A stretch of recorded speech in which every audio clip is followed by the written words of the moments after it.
Good evening and welcome back to the KCRG streaming studio. Normally at this time here at 5:30, we would be showing you our Ask 9 show, but today is going to be a little bit different. We know that the Cedar Rapids Community School District's consolidation plans are of very high interest to a lot of our viewers, so we are going to use this time slot to live stream the school board meeting for you tonight.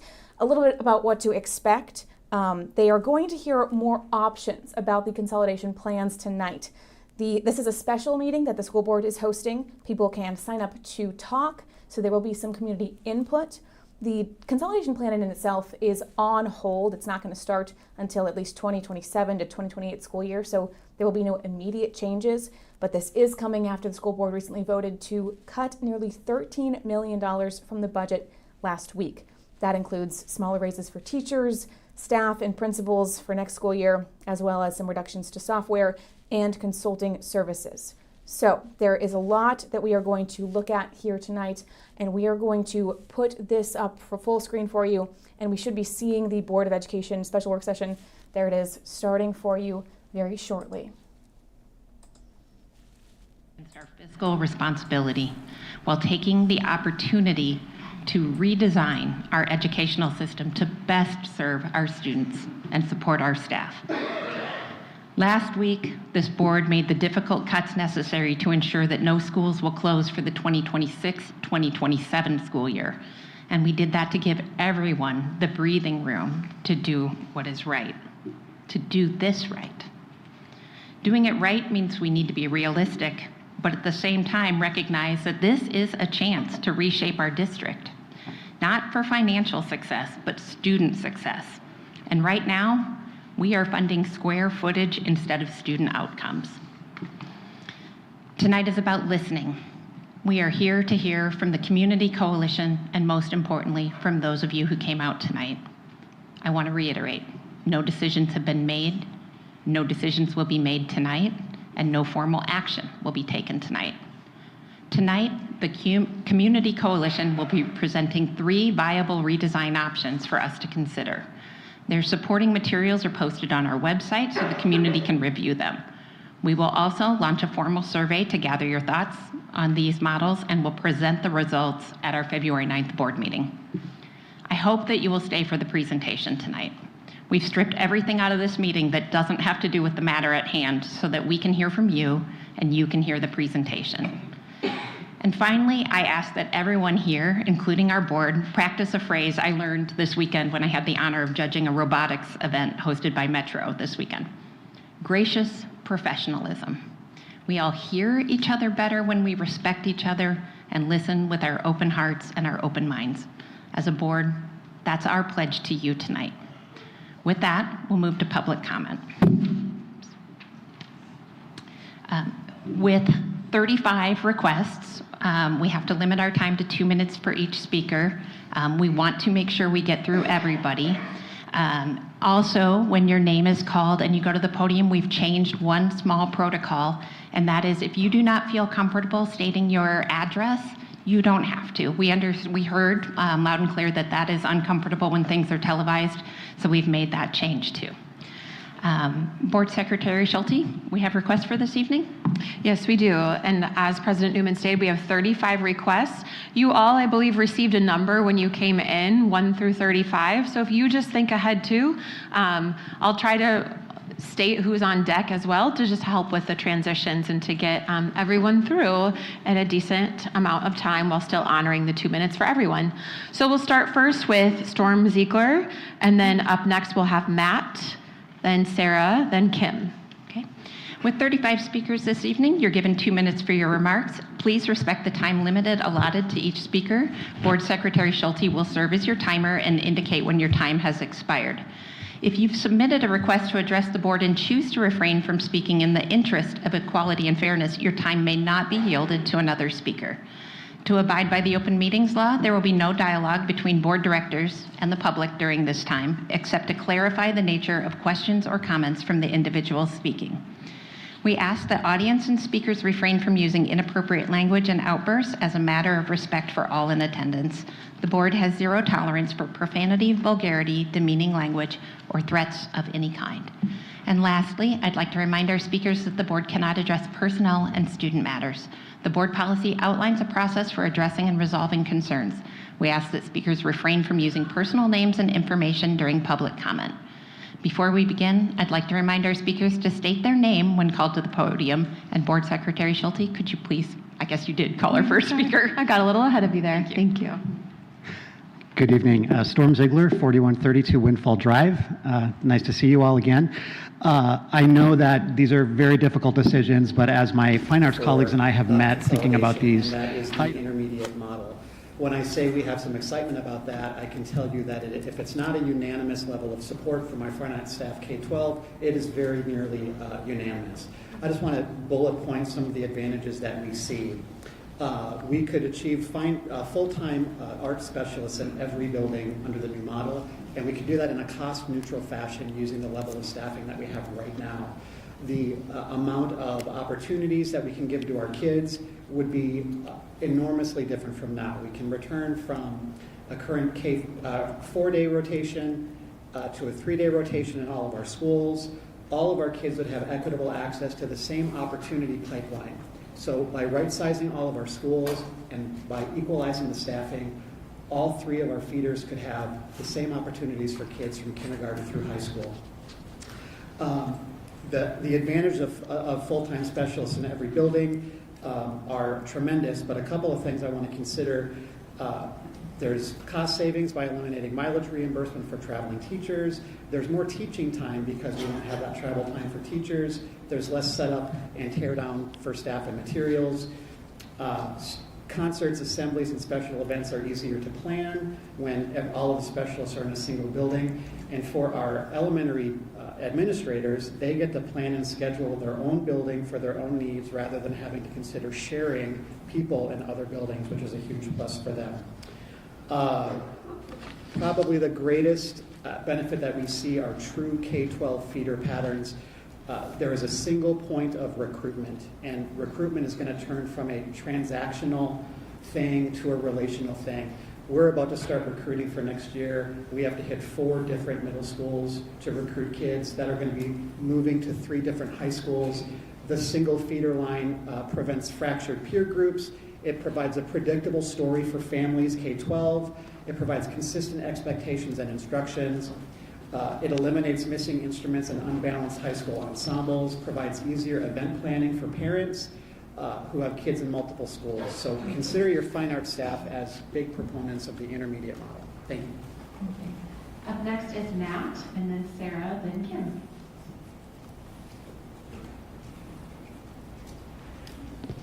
Hello, Matt Bruns, Southwest Side, Cedar Rapids. Good evening, school board members and Dr. Landon. I appreciate having this moment to speak with you about the plans you are being presented with for the future of our district. Dr. Landon, I appreciate you coming to Pierce last Monday, as I know it's probably a hard thing to do when we are a school recommended to be closed. You had mentioned you appreciated the conversations being had and appreciate the solution-focused efforts people are putting forth. This really struck me as something that we teach our students at Pierce to do. Our Pierce community has stressed solution-focused problem solving across all levels. Sadly, our community is now focused on solutions for Pierce itself. These solutions have ranged from students suggesting bake sales, students suggesting they give up their basketball courts to bring temporaries back, requests from the PTA regarding cost to remedy ADA compliance issues, and questions regarding other options for Morgan Creek and similar properties. I've reached out to several individuals about these questions, and I appreciate Mr. Schumacher and Mr. Wings answering those questions for me, and I probably will have other questions. The Pierce community apprehension seems to stem from concern regarding the proposed changes on school capacity and classroom size. Specific metrics would make the proposed picture more clear for all involved. I understand we have budget issues. We need to address them before they continue to grow. I understand this is a situation where there will be unhappy people. I would like to ensure that we have explored all possible options, no matter how out of the box, before pursuing such a drastic change. Because just like banking, this plan needs to make sense. I appreciate we are, as the Cedar Rapids Community School District, are in a tough situation, not just Pierce, but the district. I appreciate your time, and please let me know if there's anything I can do as an educator in this district and a father in this district to be helped in this process. Thank you. Next is Sarah, then Kim, then Colby.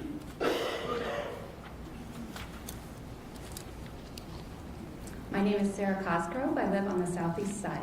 I am the magnet coordinator at Johnson STEAM Academy, and I tell everyone that I have my dream job at my dream school, because it's true. JSA was the district's first magnet school, and we were the first to become a certified demonstration magnet school through Magnet Schools of America.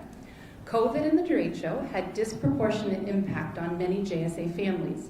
Homelessness and transiency increased, and enrollment decreased.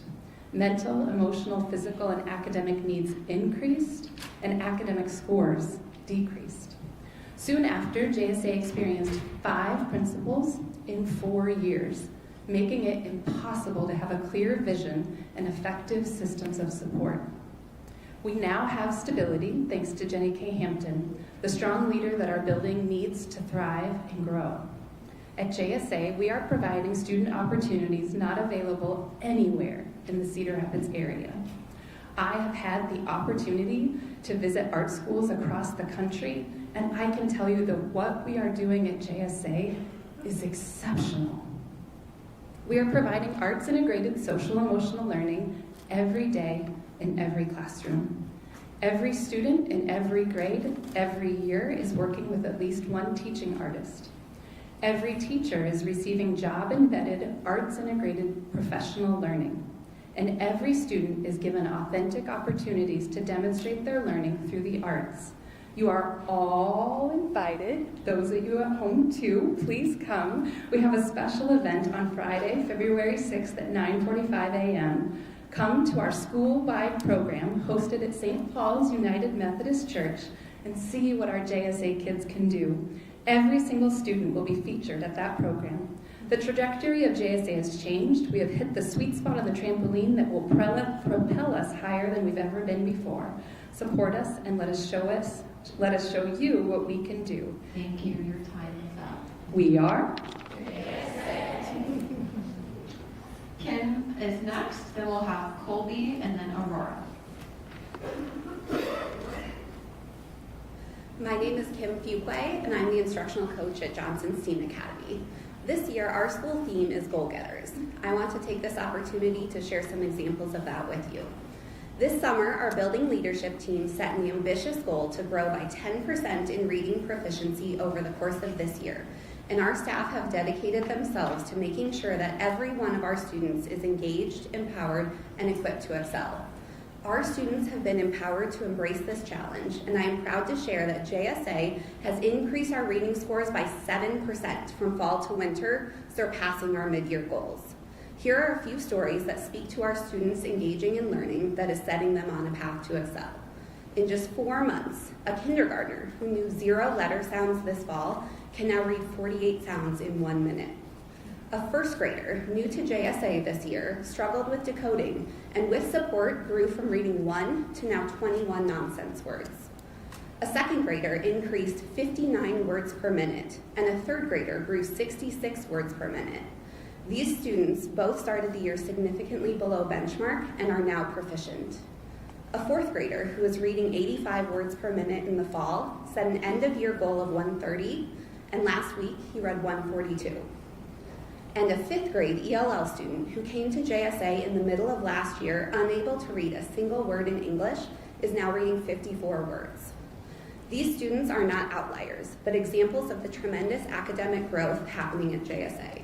The progress we are seeing is not accidental. It is the result of 3 years of stable leadership, strong relationship building, and fostering a school culture that engages and empowers every student. Closing our building would disrupt the very environment that is helping our students to thrive. We ask that you consider not only the growth we've made, but the momentum we continue to build. Keeping this school open allows our goal-getters to continue meeting their goals and strengthening the neighborhood we proudly serve. Thank you. Up next is Colby, then Aurora, then Whitney.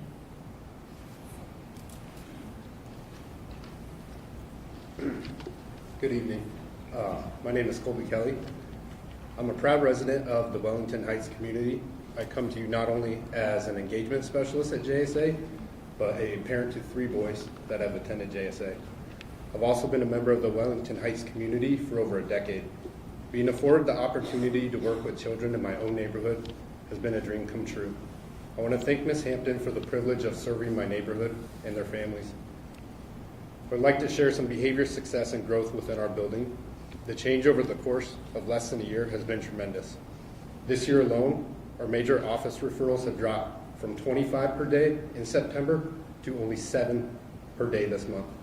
This is due to consistent expectations building-wide by all staff as refresher lessons are presented when necessary. Following a tiered system of supports to make sure students are getting the necessary support behaviorally and academically has been essential.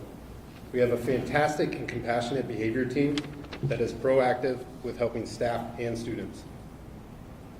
Anyone familiar with JSA can attest to the phenomenal growth in our students.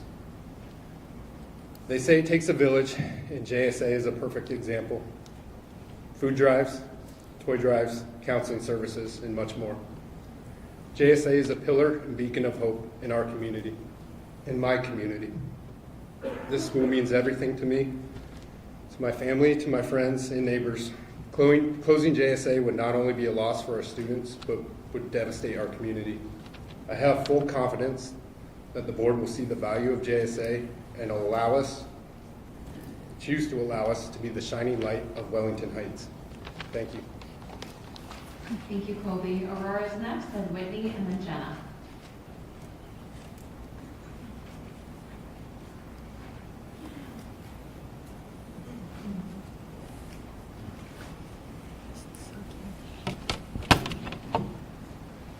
My name is Lori, and I am a JSA student ambassador.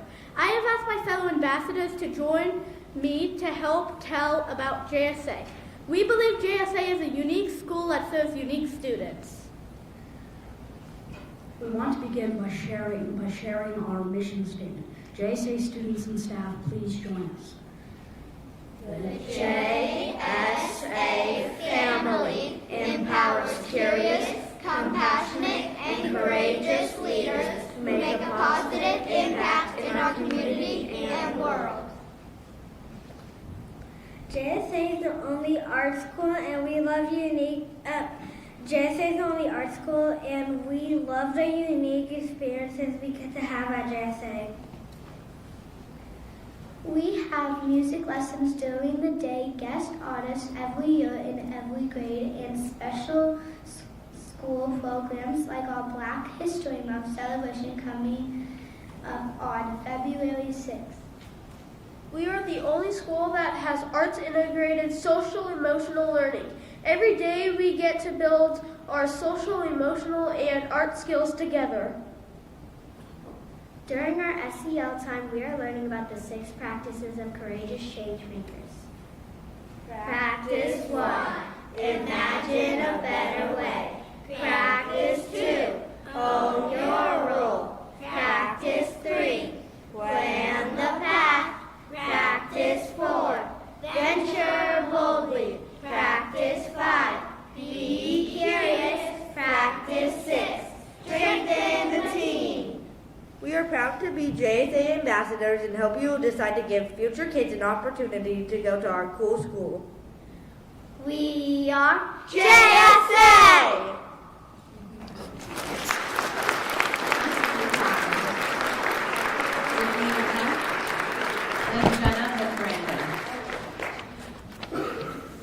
I gotta follow that. Okay. All right, good evening. My name is Vinnie Delecki. I reside in Hiawatha. I serve the district as an employee and a proud parent of 2 students, and I'm also a proud graduate of the district. I'm here today to speak to leadership. Drawing from my own journey within the district, I began working 13 years ago in food service. From there, I was an attendance secretary, a paraprofessional, building substitute, and today, professional school counselor. A district is strongest when it is led by educators and leaders who take pride in their district, their colleagues, and most importantly, the buildings and students that they serve. In my roles, I have worked across multiple buildings and alongside a variety of leadership styles and administrative teams. Like any district, CR experienced both successes and challenges. And now, those moments are navigated. Ultimately, it comes down to leadership. Effective leadership requires making difficult decisions and understanding that not every decision will satisfy everyone. Jenny K. Hampton leads her staff to understand how fortunate we are to get to teach at JSA and serve the students and families who are JSA. Last year, she arranged for our staff to tour Wellington Heights neighborhood with Eric Gushmet of the WHNA. We learned that many of the Craftsman homes are balloon framed, a construction method known for its durability and strength. In his words, they are the best built houses in Cedar Rapids. In my third year working alongside Jenny Kay, I see clear parallels between those homes and the systems built at Johnson STEAM Academy. Like those houses, our foundation is intentional and strong. She has created a culture of accountability, high expectation for student success, and decision-making grounded in what is best for students. This is the kind of leadership that creates lasting impact, and this kind of leadership the neighborhood deserves for many more years to come. Thank you. We have Jenna, then Brandon, and Kelly. Hello, my name is Jenna Aubrey and I teach preschool at Johnson STEAM Academy. This year marks JSA's first year offering preschool in more than 12 years. I am truly grateful that I was chosen to help restart this program, and I can say it has fundamentally changed who I am as a person. I have loved every moment at JSA and cannot have imagined begun my career anywhere else. I remember when I was offered this position in July, and as I shared the news with people in the community, I constantly heard the same response. Oh, you're at Johnson? That's a hard school. And each time my response remained the same, that I was excited to work with passionate educators and teach kids. These comments were really difficult for me to hear because as educators, we should not be passing judgment on children that we do not work with or know personally. However, that is not the primary reason I'm here to speak today. I want to raise an important concern regarding the future of preschool should JSA close. Currently, we do not provide transportation for preschool students unless they have an IEP. Knowing the families in our community, I worry deeply about what that means for their access to early childhood education because they don't have the means to transport them. These children need access to equal opportunities in schooling, and closing JSA is only going to further take away that access. It takes away their access for free breakfast and lunch. It takes away from a safe space for 8 hours a day, and it takes away some of the only safe adults that they know. I want to emphasize the crucial importance of early childhood education for the students that we serve.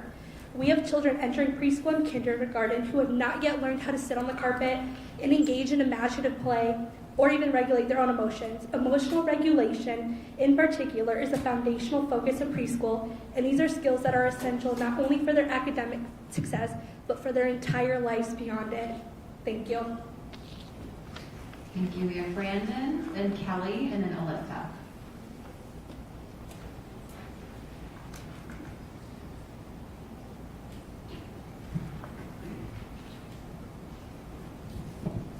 Hi. My name is Brandon Smith, Stratton 1 special educator, lived in Cedar Rapids my whole life. I got a poem. For all those who reside on the brick covered roads, I see your desire to live a life of love and glee, still I see your pain. A dull pain that lingers from where you escaped.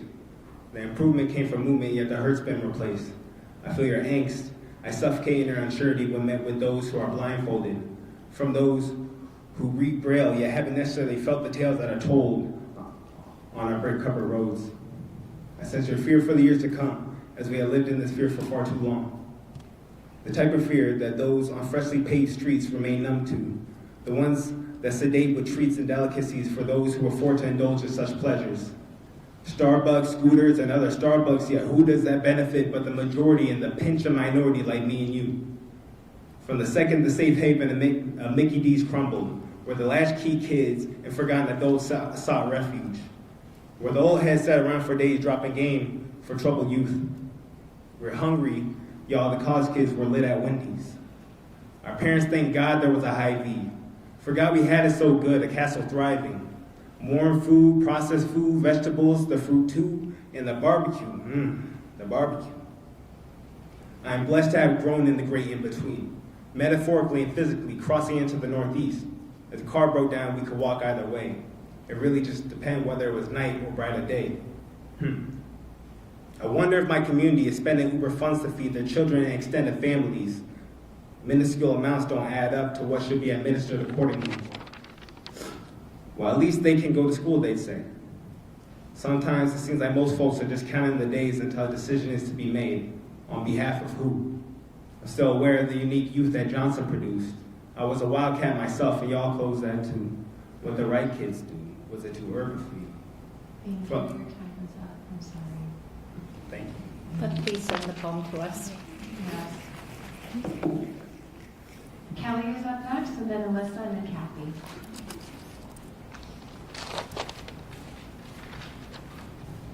Hello, my name is Kelly Rosendahl, and I have been a teacher at Johnson for 14 years. We have exceptional students. We have an amazing staff that works with our students. We love them and give them the support they need. Our students thrive because they are surrounded by teachers who believe in them, who help them feel safe, respected, and connected. However, I've heard negative things about Johnson my entire life, from growing up in the city, from being told not to sub at Johnson, from being told not to accept a teaching position at Johnson. And as our school is considered for closure, I'm still hearing the same kinds of comments about our students from both the community and district staff members. We don't want Johnson students. We don't want those kids coming to our school. I am deeply concerned that if our school closes, our students will not experience the same sense of belonging in other buildings. If there are already comments being made about our students, about them not being wanted, that is alarming. Our students should not be made to feel like a burden simply because of their socioeconomic status, their race, or the neighborhood that they live in. When students from marginalized communities are displaced, they are at risk for being misunderstood, stigmatized, and treated unfairly. Both research and lived experience tell us that students learn best when they feel safe, respected, and connected. As school board members, I don't know how you could willingly know what you are sending our students into and still make the choice to destroy the place that believes in them. School closures are not just logistical decisions. The building is not just a pile of bricks. These are human decisions, life-altering decisions that you are making. Equity should be a priority in this district, and we must protect the spaces where the students who face the greatest challenges are already experiencing success, stability, and care. I wholeheartedly believe our students deserve to be welcomed everywhere in the district, but until that can be guaranteed, closing the one place where they are unquestionably supported and loved would cause real harm. Thank you. Thank you. Alyssa's next, then Kathy, then Aaron. Hello, my name is Alyssa Jubek. I'm a first-year kindergarten teacher at Johnson STEAM Academy. Every day I watch students walk into school carrying far more than just their backpacks. Many face challenges at home, in their communities, and from assumptions made by them before they ever even walk through the door. Still, they show up, they try, they learn, and they grow. For many of our children, JSA is more than a school. It's a place of safety, stability. It's where they know they will be cared for, fed, and supported. It is where they receive academic help and encouragement from adults who truly believe in them. For some, this school is the most consistent and secure part of their day. Closing Johnson STEAM Academy would do far more than shut down a building. It would disrupt access to meals, resources, and trusted adults. Students would lose the sense of belonging that allows them to feel safe enough to succeed and learn in a school. Families would face added stress and instability, and staff who have built strong, trusting relationships with those children would be displaced. Most importantly, our students would lose critical support systems. These children's families and educators deserve stability, care, and the opportunity to continue growing together. Thank you. Thank you. Up next is Kathy, then Aaron, and then Sarah. I'm Kathy Millian, and I've been a teacher at Johnson STEAM Academy for the last 12 years, and I've been with the district for 24. A vote to close JSA will seriously impact, even gut, the surrounding neighborhood known as Wellington Heights. Why do I say that? Because the children of Wellington Heights depend on JSA in many, many ways. For just a few moments, please set aside any negative narrative you have heard about our school, and set aside any data you have seen about JSA. I'm going to talk to you about what the narrative and the data do not show. Johnson is a safe spot. In a neighborhood that has unfortunately experienced violence, our students feel safe at our school. Several years ago, 2 of our former students encountered a person with a weapon in a nearby alley. They immediately came to JSA to report it and to be safe.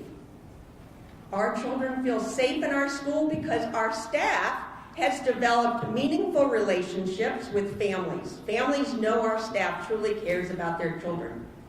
Johnson provides essential services such as mental health support, basic health care, free breakfast and lunch, and wraparound care. We are open 12 months a year providing these services to help alleviate the difficult stresses our neighborhood students face.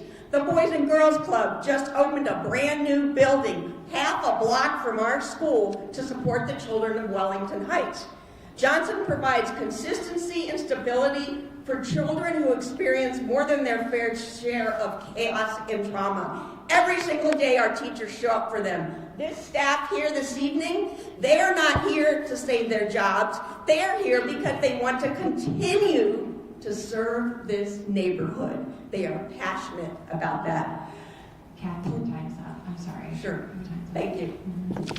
Erin is next, and then Sarah and Megan.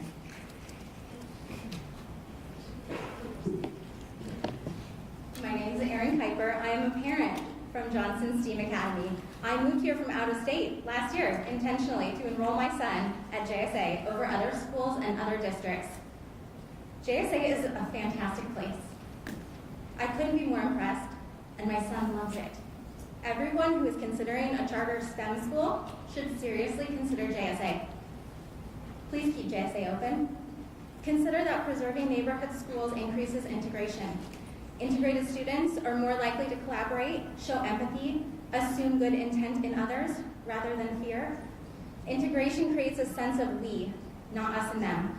Integrated communities create broader networks, sharing information, opportunities, and support with each other. They make us safer, healthier, and stronger.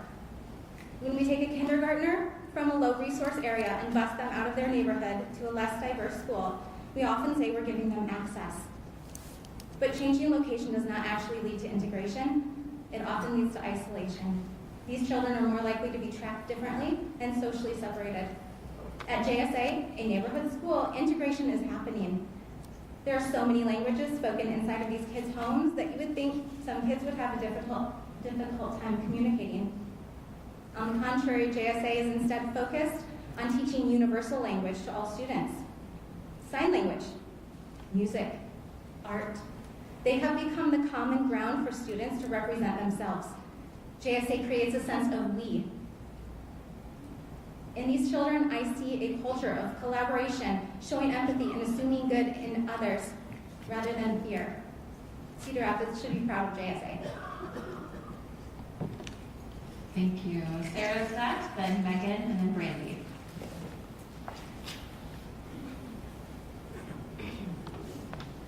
Hello, my name is Sarah Clymer. I'm here today to represent Johnson STEAM Academy. I've been a teacher at Johnson for 12 years, and I'm also a former parent. Johnson isn't just where I work, it's where my family grew and where countless other families have found stability, support, and hope. Last year, Cedar Rapids Schools adopted the theme, Barriers Down, Achievement Up. Johnson STEAM Academy doesn't just say those words, we live them every single day. When families are forced to attend schools outside their neighborhood, barriers go up. Transportation challenges can prevent parents from attending conferences, PTA nights, music programs, or school-sponsored family events. Even something as basic as picking a child up becomes difficult if their child is sick. A neighborhood school removes those obstacles and gives families easier access to education and engagement. At Johnson, we take care of the whole child, often the whole family. We provide holiday meals and gifts so children have something to open on Christmas morning. Our community can access free meals all summer long. During the winter months, we maintain a closet full of coats, hats, gloves, boots, and snow pants for students who need them. We help families get their children to doctor appointments, even as far as Iowa City. We've picked up medications from pharmacies to ensure students are getting what they need to be healthy and ready to learn. Our JSA Cares team exists to build family engagement, provide support, connect families to resources, and strengthen communication. In November, our entire school community came together for a themed food drive and created a no questions asked food pantry that now also includes toiletries. We've hosted community events like our fall barbecue. We served 250 free meals and created space for families to connect and belong. Johnson STEAM Academy puts barriers down so achievement goes up.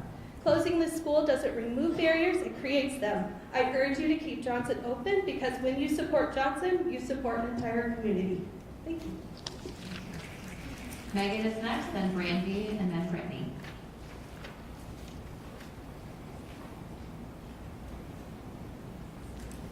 Good evening. My name is Megan Johnson, and I'm on the southeast side of town. Thank you for holding this session and for the opportunity to speak tonight.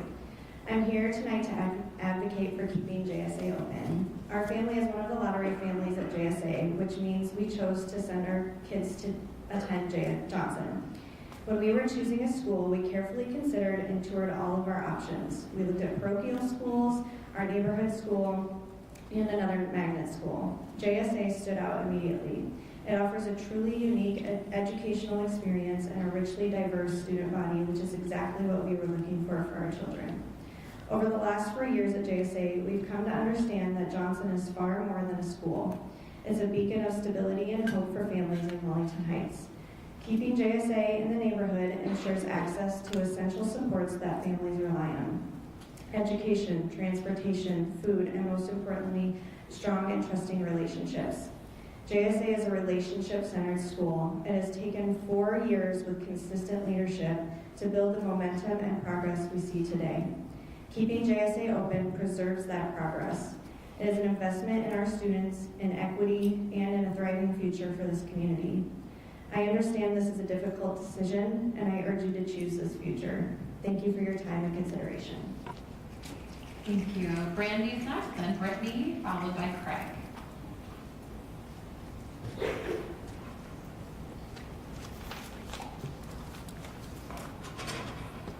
My name is Brandy Parsons, and I live on the northeast side of Cedar Rapids, and I'm a teacher at JSA. Although I've lived on the northeast side for a few years, this is the first time in 9 years that my community involvement hasn't primarily been on the southeast side. That change came as my oldest child entered 9th grade and attended a neighborhood school for the first time since 1st grade. My son began at JSA the next year as a kindergartner and is currently in 7th grade up in Henley, and I followed close behind as a teacher. 9 years ago, when my daughter was accepted through the JSA lottery, our family became part of the JSA community and truly the JSA family. The opportunities my children experienced at JSA were truly remarkable. From my daughter meeting Ruby Bridges to my son returning as a middle schooler to participate in a JSA family scene night, these experiences are what make JSA a special place. One of the most exciting aspects of JSA is the wide variety of enrichments offered to students. I've taught Explorer Engineering to 1st and 2nd graders and Reader's Theater to 3rd through 5th graders. My older child participated in an orphan ensemble and gospel choir. My younger child took part in the JSA Ambassador Program and a sports enrichment. Beyond my own family, as a teacher, I hear students light up about enrichments like JSA Singers, Girls on the Run, art, creative writing, and even roller skating. These opportunities spark creativity, confidence, and joy in learning. JSA also strengthens our community through 2 STEAM nights each year. For the past 3 years, we've partnered with organizations like the Iowa Children's Museum, KCRG, Collins Aerospace, Iowa State Extension, Cedar Rapids Amateur Astronomers, and many others to bring hands-on STEAM experiences to our families. More than 40% of JSA families consistently attend these events. along with other community families. Mark your calendars for the next one on Thursday, March 12th from 4:30 to 6:30 to join us. Without JSA, providing this depth and variety of opportunities for students would be incredibly difficult. JSA enriches education, builds community, and creates experiences that truly last a lifetime. Thank you. We have Brittany next, then Craig, and then Jordan. Hi, my name is Brittany Murphy, and I live on the southwest side of Cedar Rapids. I'm a 4th grade teacher at Johnson Steen Academy. When thinking about what I wanted to say to you guys, I struggled because there's no amount of time that would be sufficient enough to tell you how important keeping Johnson open would be. So this is what I ended up with. This school is more than a building. It's a safe place, a community, a second home for kids who deserve stability, opportunity, and people who believe in them. This school serves families who are already facing enough barriers. It's a lifeline, a safe place where kids are known, supported, and believed in. Closing Johnson wouldn't just move students to another building. It would uproot them from stability, trusted relationships, and a learning environment that works. Closing JSA would be detrimental to not only me, my staff, our students, but our families. We're not just the building. See, I'm lucky enough to have worked at Johnson for 15 years, which is more than any other adult in the building. In the last 15 years, I have been a part of some amazing staff, taught many unforgettable children, and have gone through many changes. I can tell you right now, the staff, leadership, and makeup of our students that we have at JSA right now are doing the right work. In tough times, I've had people ask me why I don't go somewhere easier or less stressful. My answer is always the same. Although things change and can sometimes be hard, there's always one thing that stays constant, and that's the Johnson students, my kids. They are my why. We are always asked in meetings as teachers what our why is, and my Johnson students are my why. I know I would love all kids that I would work with, but I choose to love these kids every day for the last 15 years. The look on their faces when they've met a goal that they didn't think they could achieve, the constant hugs throughout the days, the lasting relationships built through the years, the moments where you have a 4th grader who reads 10 words per minute, memorize his own written poem so he could perform it at a coffee shop in front of the community this year, the look they give you when they realize that you are an adult that they can actually trust. And I'm done. Okay. Craig, you're next, followed by Jordan and Brian.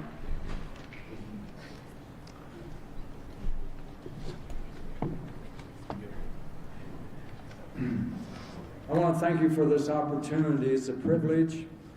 The last time I was here, I forgot to mention that when the public schools started, their first textbook was the Bible. Closing schools, neighborhood schools, is one of the worst things you could ever do. Transportation is going to mount just so high you won't believe it. I wanted to talk tonight about the 4 dominant learning styles: kinesthetic, tactile, visual, and auditory. This book is called Cherishing and Challenging Children by Jodi Capehart, and she really gets into the 4 dominant learning styles. Naturally, they're subdominant learning styles. You can so go against a student's learning style that they don't know how to cope. And so they start disruptive behaviors, especially the kinesthetic and the tactile. And then they put them on Ritalin. What a solution that is. Some psychiatric drugs, you can't help yourself when you're taking them. And when I talked to people that were on Ritalin and finally got off of it, they said they ended up not caring. And you kind of wonder why kids are so messed up now. You can test, it's proven in this book, you can test for dominant learning styles, and it's something that you should do as soon as possible. It is ridiculous not to do. That is the way the good Lord created them. So I hope that you realize closing schools will be more expensive than keeping them open. Thank you. Thank you. Next we have Jordan, then Brian, and then Heather.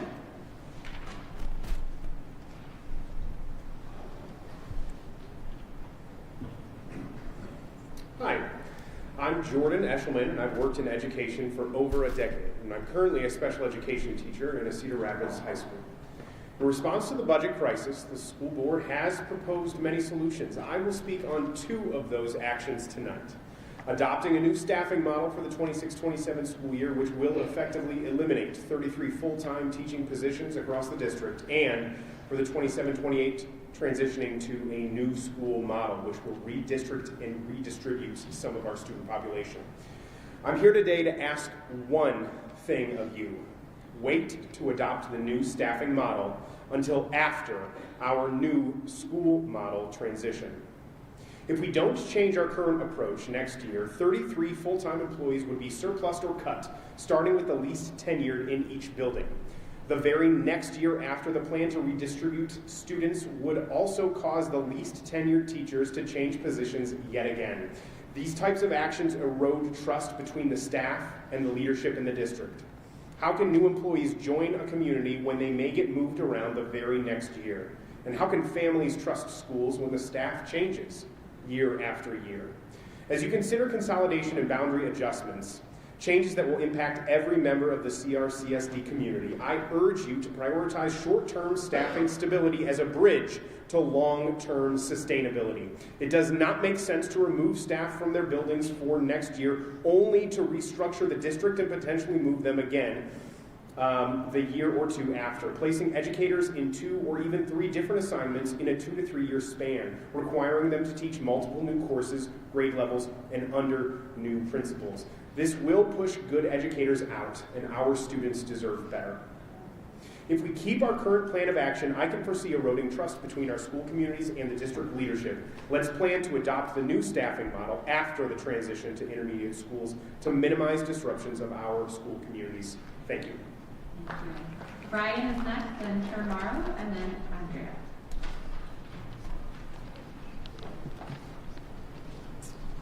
Good evening. I'm Brian White. Most of you know me as Coach White. I'm currently the head football coach, assistant athletic director, United States history teacher at Kennedy High School. I'm also a loyal employee of 31 years at the Cedar Rapids Community School District. I'm addressing you tonight because I think you have an opportunity to make a decision that can save our district. I feel it's my duty to speak up and give you some perspective that you may not otherwise consider. The opportunity I'm referring to is the intermediate model of schools. Moreover, the schools in that model and potential impact. Obviously, there are plenty of academic upsides to this model, but I want to highlight the athletics and activities upside. As we know, being involved in athletics plays a critical role in the high school experience.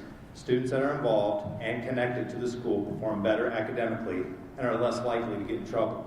Every year we lose ground to schools spending millions of dollars on their athletic facilities while we remain stagnant. I understand the financial situation of the Cedar Rapids Community School District, and even though it would be nice to get a fraction of what they have, that's just not possible. However, the intermediate model is where we can close a gap. The way to do that is to build a solid culture and pride through school alignment and location. The best model for us, Kennedy speaking, is Kennedy, Harding Junior High, Viola Gibson as a 5-6, Pierce, Hiawatha, Maple Grove, and Harrison as our elementaries. This model creates a community of pride where all of our schools are within our attendance area. As you know, there are plenty of options, school options, on the northeast side of town for our students. We need to do all we can to keep our students here in the district. As a head coach, this would allow me to work closely with the junior high and 5th, 6th grade schools and their athletes. As it is now, we get middle school students from 4 different schools, all doing something different. The intermediate model allows coaches to create relationships with kids and families at an early age and will allow our coaches to establish a positive culture with them. To me, this is the ticket to keep families in our district. 3 years ago, we lost in the playoffs in Waukee Northwest. A Gazette reporter asked me, what do we have to do to compete with those schools out west? And I said, give me the tools. Here's your tool. Thank you. Thank you. Next is Shermaro, and then Andrea, and then Craig Brown.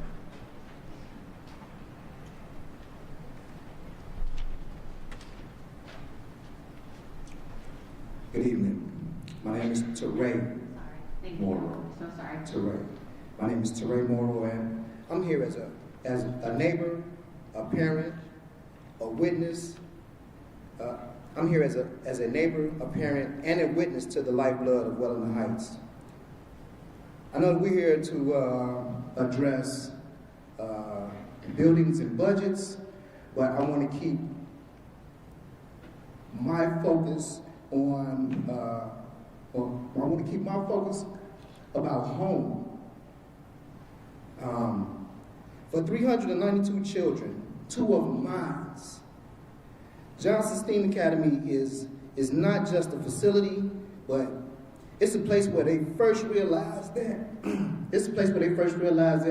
their zip code does not limit their future. 80% of our students at Johnson face economic hardships, and most of us can only imagine. For them, this school is the great equalizer. It's where a child who might struggle for a meal at home gets to command a robot or print a 3D masterpiece. We earned a National Excellence Award. We became a demonstration school. We told these kids, work hard and you can achieve anything. If we close these doors now, what messages are we sending these children? Are we telling them that excellence is only for those who can afford it? Are we telling them that their anchor is just an entry on a spreadsheet? Consolidation isn't just a move of lockers and desks. It's a loss. It's a loss of the morning walk where a child feels safe in their own neighborhood.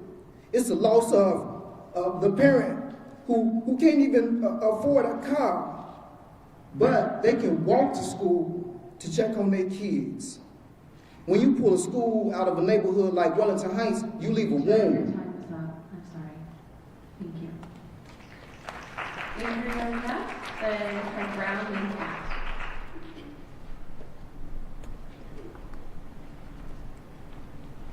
Fellow board members and everyone else here. My name is Andrea Christensen, and my kids go to Kennedy High School, Harding Middle School, and Kenwood Elementary School. 2 of my 6 kids wanted me to come tonight to talk, but first I want to say thank you to JSA. I used to stuff there and everywhere else, so that's a very important school. Okay, so my words were about, lately the question of what needs to be done to make CRCSD the district of choice has come up. Some students and families in the district do not feel that their needs are being addressed properly. In short, they feel like the district does not care about them. This has a profound effect when viewing CRCSD as a district to want to choose. And one aspect I was thinking about was this morning, my high school junior came up to me and said, "Mom, it's minus 23 chill temperature this morning. Have they called yet?" I said, "No. Those walkers are going to freeze, Mom." Having that in mind, we have a neighbor who walks 1.9 miles to Washington High School. I was not able to take her because I have elementary kids that need to get ready for school at that time. She walked. She froze. I've spoken with the high school student before. She has much to say about the district and its current choices as it relates to her experience at Washington. Not many remarks have been positive. Many districts today chose to delay because they care about the welfare of their students above worrying about the hours that they'll have to make up later on. Contributing to frostbite is not funny.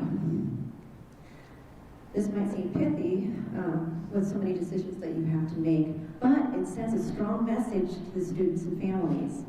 This decision, compiled along with many other decisions that have to be made or have been made previously, makes up CRCSD's reputation and character. Your reputation and character are at the forefront when being considered for being chosen above other districts.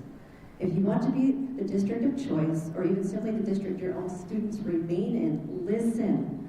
Not only listen, drop your agendas, and then really listen. Thank you. Thank you. Next is Craig Brown, then Pat, and then Sophia. Good evening. My name is Elder Craig Brown, and I live in the Oak Hill Jackson community right here in the city of Cedar Rapids. Members of the board, I come before you tonight not to inflame, but to demand clarity, accountability, and integrity. What many in this community are feeling is not confusion. It is a growing erosion of trust. And trust erodes when transparency is absent, when decisions are rushed, and when accountability feels selectively applied. Let me be clear. This community supported the bond. We trusted the vision that was presented. Support was given in good faith with the expectation of responsible stewardship and transparency and long-term stability. That trust must be honored, not managed, not spun, but respected. The community is not asking for perfection. We are asking for honesty, deliberation, and leadership that aligns decisions with values. Transparency is not optional. Commitment is not a talking point. Integrity is revealed in how you handle pressure, finances, and people. The question before this board is simple this evening. Will you slow down, tell the truth, and lead with courage, or continue to move fast, manage fallout, and watch a trust quietly slip away? Thank you, and have a good evening. And then Sophia and then Julia.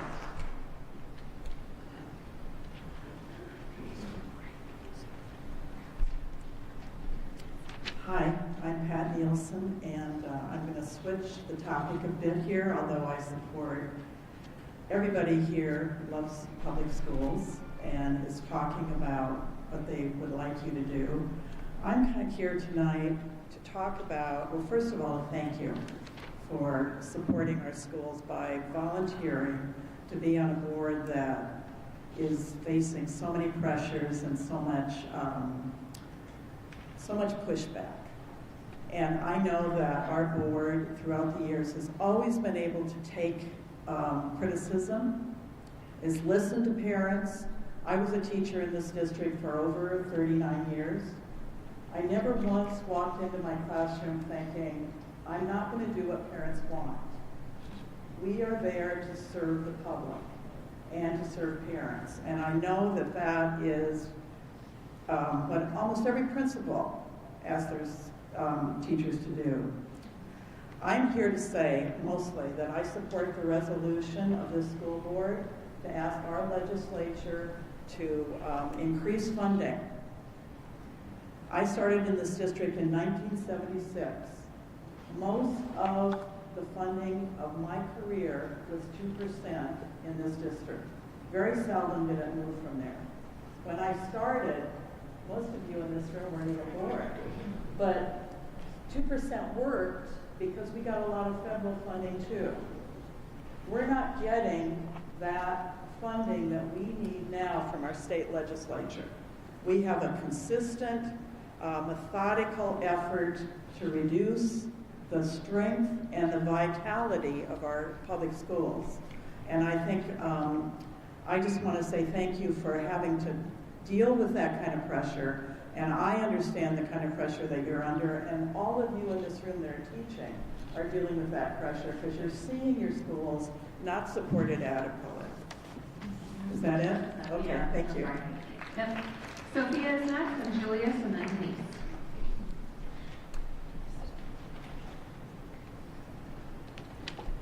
Hello, my name is Sophie Pionic. I went to school in this district from kindergarten through graduation, and I'm currently a social studies teacher at Washington High School.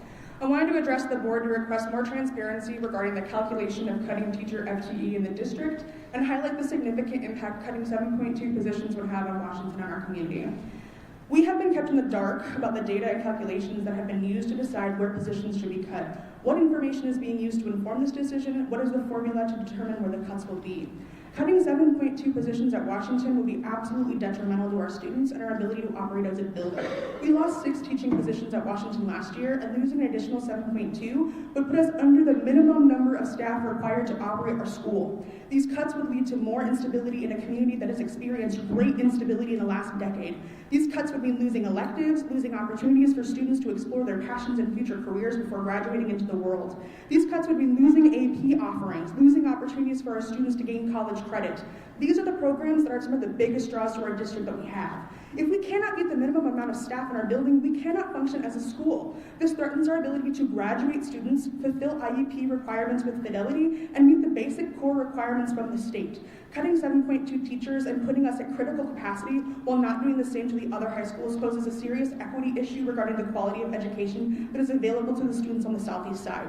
Our students should not have to be bused across the entire district to receive an equitable education. This may mean more students leaving Washington or even possibly the entire district.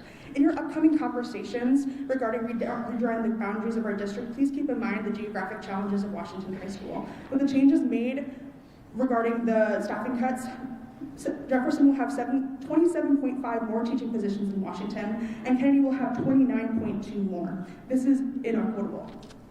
I ask the district and the board to share with the Washington administration and staff the financial process that is used to justify losing 7.2 FTE in our building clearly and explicitly. Thank you for your time. And then Denise, and then Edward.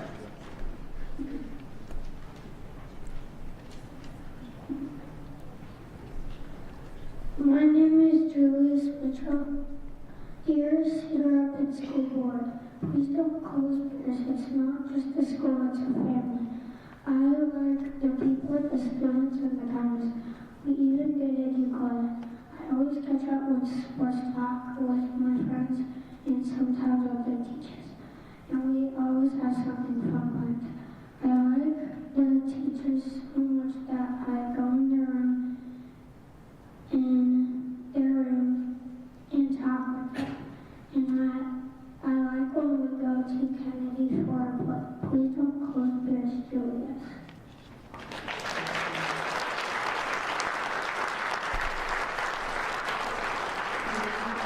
Followed by Edward, and then Tim.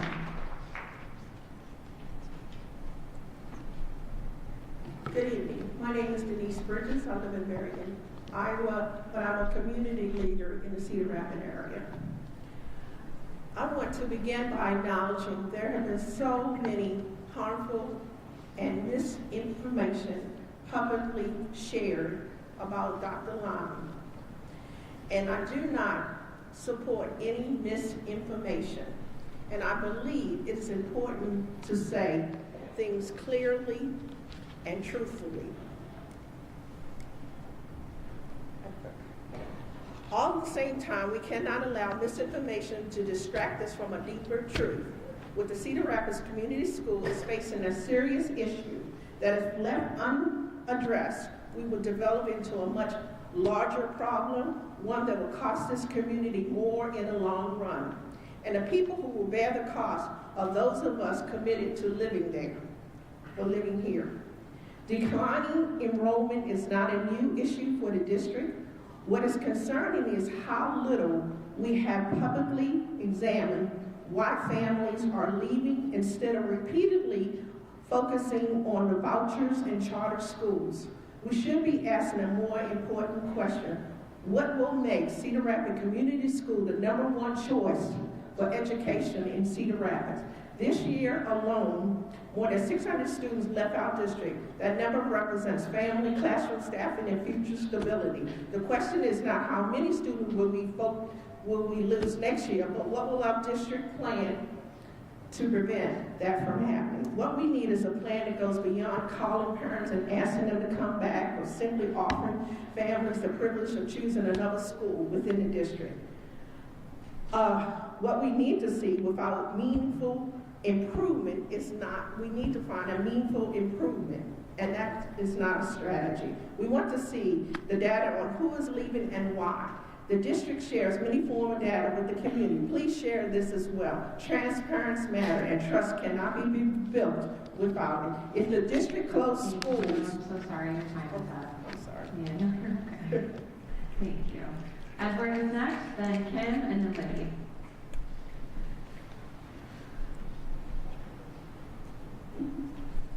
Members of the board, members of the community, good evening.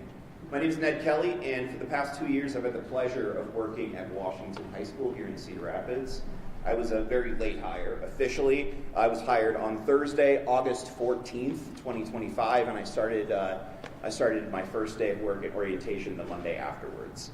So I was not surprised, despite my 12 years of experience previous, when I found my name in the surplus pool last year. I was lucky enough this year to be placed again at Cedar Rapids, Washington as the academic interventionist of the Freshman Academy. However, with further cuts looming and no great additions to the tail end of the seniority list, I further expect to find my name back in the list, especially given the suggestion that 7 of the 33 cut positions be from Washington. During these short 2 years, I was Student Senate sponsor, picked to be part of the Academy teaching team, helped with the implementation of freshman seminar and 3DE with some really wonderful people, and helped support the creation of new plans and systems this year with the Washington Freshman Leadership Academy team. I say all this mostly to highlight the benefits of bringing in veteran teachers, or teachers who are hungry and willing to jump in head first. I am a veteran teacher, and I understand the need to protect seniority. It has really, really great value, but I need to talk to you about the perception of this situation to potential teaching candidates. I spoke with Dr. Julie Kane in early August of last year in response to a crisis at Washington, and I came running to Washington because of the need for that community and for an opportunity to do some really, really good work.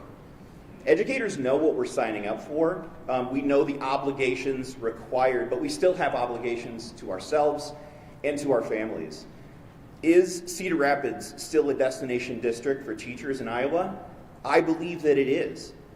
But for how long if new employees can only feel secure in their jobs from August until October? I understand the complexities of this problem. I really do. I don't have solutions. Okay. Thanks a lot. We have Kim, and then Libby, and then Kara.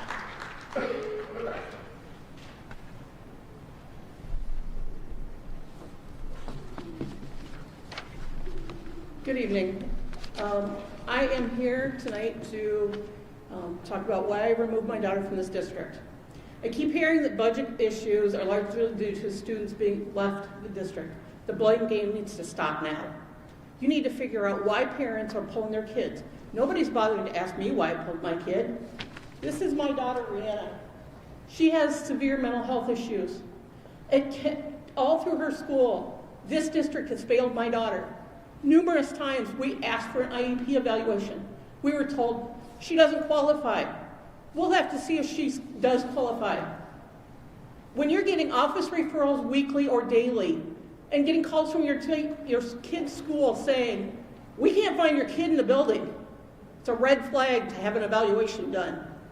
When she went to high school, she was diagnosed with conversion disorder. This is a disorder that causes her, due to stress and anxiety, to go into severe seizures. She would fall, she would make noises, she would have seizures that the paramedics thought were manic. Our daughter was told by the nurse at Kennedy that she would have to sit in the back of a classroom and have a seizure while the other kids in the special ed class were in that room. This is not acceptable. So then we were told she can bring a pillow and sit on the floor. That's not acceptable. The next option was she could go through the homeschool program, but they won't adapt to her level. We removed our daughter out of this district because the district didn't work for her. This district has been financially irresponsible and transparent, not had transparency for years. Our children, our families, our neighbors are paying the price. It is time that we figure out why people are leaving this district. Because our kids are not safe or being treated right or getting what they need. We bought our house so our daughter could graduate from the district we wanted her to. That's not happening. I leave you tonight with the fact my daughter is graduating in May, thanks to a school in this town that was willing to do what she needed and care about her. Thank you. Libby is next, then Kara, and then David.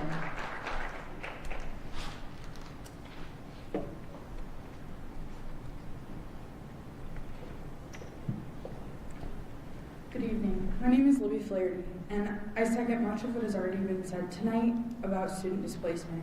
Our district's biggest challenges come from years of overspending despite the declining enrollment, especially at the underfilled middle schools. I appreciate the work that has went into the proposals, however, there are still serious concerns with this. Consolidating elementaries will impact the most kids in our district. Have we truly looked at the impact of transportation or special education, to name a few? Schools are more than just brick and mortar, they are communities, and disrupting that results in major uproar for student progress. This would be hard for typical developing students, but even more for students who have disabilities that rely on consistency and stability. Additionally, the plan took only into consideration the infrastructure of buildings, and that's important, but so are other factors. Look at the teacher retention rate, specifically at Pierce. I'm one of the newest teachers in the building, and all of my colleagues have been there 7 to 20 years. That reflects the strength of a family relationships and student culture in our building. Look at the test scores and the office referrals in our building. We are at 27% of the major office referrals that we were last year. That's something you can't do without work and dedication. Another concern is that even with enrollment declines, Pierce and Nixon would not fit into our other Area 3 schools, and the lack of clear boundary lines adds confusion and highlights the absence of a comprehensive plan. I have concerns about how decisions will be made about where staff will go if buildings are closed. How are you going to determine what buildings are closed beyond just physical infrastructure? An example of this is the lack of clarity around the bond in November. Staff expected cuts, but the public was never told a failed bond would result in school closures. I voted for it both times. I'm in full support of public ed. I hate that ESAs are playing a role in this problem, but not even 90 days ago, we asked the public to sign a multi-million-dollar bond where it was quite clear we could not possibly use the middle schools as a long-term solution, but now that's our plan? I'm sorry, your time is up. Kara, and David, and then Blake.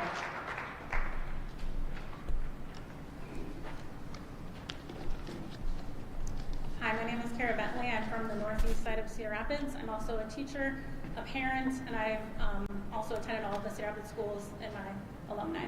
While I appreciate the work that has gone on in the intermediate model, I still have concerns, especially about where the elementary students will go. Many of our larger elementary schools are already almost at capacity, and the numbers simply don't work in some areas. I propose that we close 2 middle schools and 3 elementary schools. This will follow your guys' $6 to $7 million plan. For elementary schools, I propose we close 1 in each area, so we still have schools within 5 minutes of people's homes. I also propose that we close 2 middle schools, so we can still, again, have those schools closer to people's homes. In contrast, the intermediate model for Area 3 simply does not work. I have looked at the math. I've sat hours and hours and trying to figure this out. We would still have 60 seats that would not be currently in your intermediate model, where students would have nowhere to go. So I need you to look into Area 3 a little bit deeper. I also want to emphasize the impact of closing elementary schools. Elementary schools serve 6 grade levels, the most in our district. Closing them leads to larger class sizes, increased behaviors, and less individual attention for students, all of which affect student achievement and put added strain on the staff. We've already seen this reflected in the prior board meeting where the larger elementary schools are requesting additional funds just to function efficiently. Finally, attendance matters. When schools are removed from neighborhoods, attendance suffers.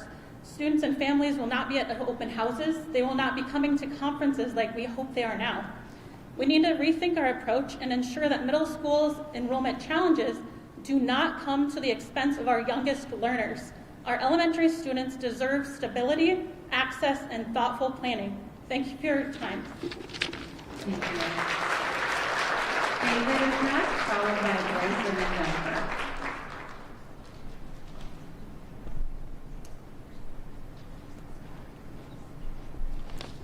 Thank you for letting me speak tonight. I'm truly sad as I read the paper and watch the news to hear that the school is faced with this decision. It's got $13 million in 8 to 12 schools from the Cedar Rapids School District. It seems like it leaves the schools and the teachers as out on an island, and they are the true victims. Our kids went through Pierce, Franklin, and Kennedy, and they had great success for life. They had great success, but it seems like a lot of the success has been lost as the school's customers, the schools and the families are leaving the Cedar Rapids school system. I have two main concerns. In other sectors of life, if people don't like your product and service, they leave. You must meet their needs or they will continue to leave. It seems like your customers are questioning your product and service, which means they are leaving and you must change too. If you don't change, you can cut $13 million this year. How about the next year, and the year after that? Is closing schools really a solution, or is it just a short-term Band-Aid to get through the near future? I think this is evident that you are offering the wrong product and service to your kids and families, is why private schools are busting with enrollment and our neighborhood towns have capped their open enrollment. How many more students want out of the Cedar Rapids School District at this time, but they have nowhere to go as other schools have capped enrollment? As you close schools, there's a whole new set of problems that do exist. Busing kids around will increase frustrations for the parents and kids, thus losing more kids. So it does sadden me as I stand here tonight to see something that was once so great in our area has been lost and the appropriate changes aren't being fixed to address the main problem. It isn't a school here or there. It's the total enrollment that's leaving the system, and why are they leaving? Seems like we are doubling down on the same problem instead of seeking a solution. Ultimately, you will fail until you listen to your customers, which are your kids and their families. We can blame others for the shortcoming, but ultimately the changes and solutions always have to come from leadership. If no changes are made, I'm scared to see where our system will be in 5 years. Thank you. Thank you, Mayor. Next is Blake, then Jennifer, and then our last speaker is Jonathan.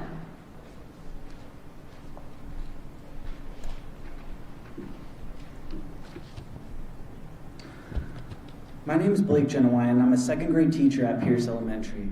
A friend and coworker of mine, Emily McDonald, had a great idea that I wanted to share with you all. Create a Google survey sent out to all families and staff in the CR school district. There should only be one question on the survey. If the district decides to go through with the intermediate school model and close the elementary schools down, will you still have your child stay in the district, or will you as a staff member stay in the CR school district? Yes or no? Once you collect the data from the survey, this will be a great indicator of deciding how many families and staff will decide to stay or consider leaving. Now, I want to speak from a parent's perspective. I'm a proud parent of a son who has Down syndrome and is enrolled in a school through the CR school district. When we talk about the possibility of consolidation and closing schools down, these decisions affect all of our families and all students. This includes students that are neurodivergent, like my son. Students like Nolan need consistency and structure in order to thrive and succeed in and out of the classroom. When this is taken away, their chances of success decrease. According to a research study from Cedar Rapids et al. In 2024, children with Down syndrome are at a higher risk for negative transition experiences due to the challenges they often experience in schools. It's more challenging for students that are neurodivergent to build those positive relationships with staff and students when they're getting moved from school to school to school and another school. What will our future look like with our students with special needs? Will these students all be lumped into one classroom? Will the future you envision for our school district help or harm my son to succeed as an individual? With this being said, I want to invite all of you to come to our schools that you're considering for consolidation, not for 5 or 10 minutes, but enough time to observe the student and staff relationships, getting a chance to meet our families and truly experience our school culture. We want to show you why Pierce and our other schools are a necessity to our community. Come see us and see who you are. The question is, will you accept my invitation? Thank you for your time. Go Panthers.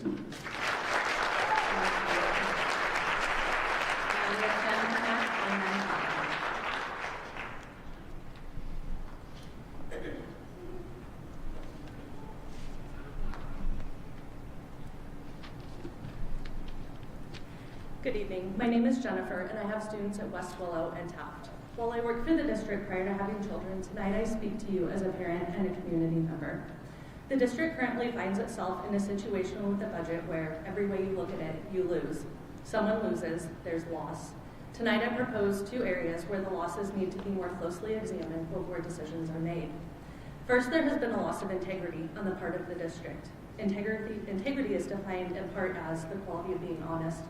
It's not that far of a leap from integrity to transparency, a word you keep using, yet you have not collected data and presented it with integrity or transparency, specifically as it relates to the feeder system and intermediate model. Your survey generically asked what types of things we would like.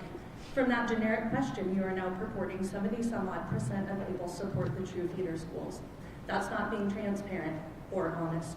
70% of people don't want the true feeder schools. They said they liked the idea of a feeder system. There's a difference. One of those is reporting with integrity and the other is manipulation. Yet you continue to dishonestly throw that figure around. Once families saw how you would accomplish the system and how absurdly disruptive it would be, geographically, transitions, and otherwise, we don't want it. The same with the numbers for staff support. When you disaggregate the data into staff with families who support the true feeder system, the staff support is no longer there. Integrity and transparency would be sharing and using that data instead of the aggregated data that gives the illusion of staff support. Honestly, the word that comes to mind is weaponizing. I urge you to choose today to stop weaponizing the data that wasn't collected with integrity and transparency. It impacts too many in a negative way. Second, there has been a tremendous loss of trust. Deciding school closures based on capacity simply because you're pushing the feeder system, you can do better. I won't deny schools need to close and know it will be an incredible loss for those families and neighborhoods. I urge you to separate the school closings from the feeder system and reject the feeder system altogether. Now is not the time for major upheaval across the district. Minimize the loss for as many people as possible and focus solely on school consolidation. Do that with integrity and do that with care. Thank you. Our final speaker is Jonathan.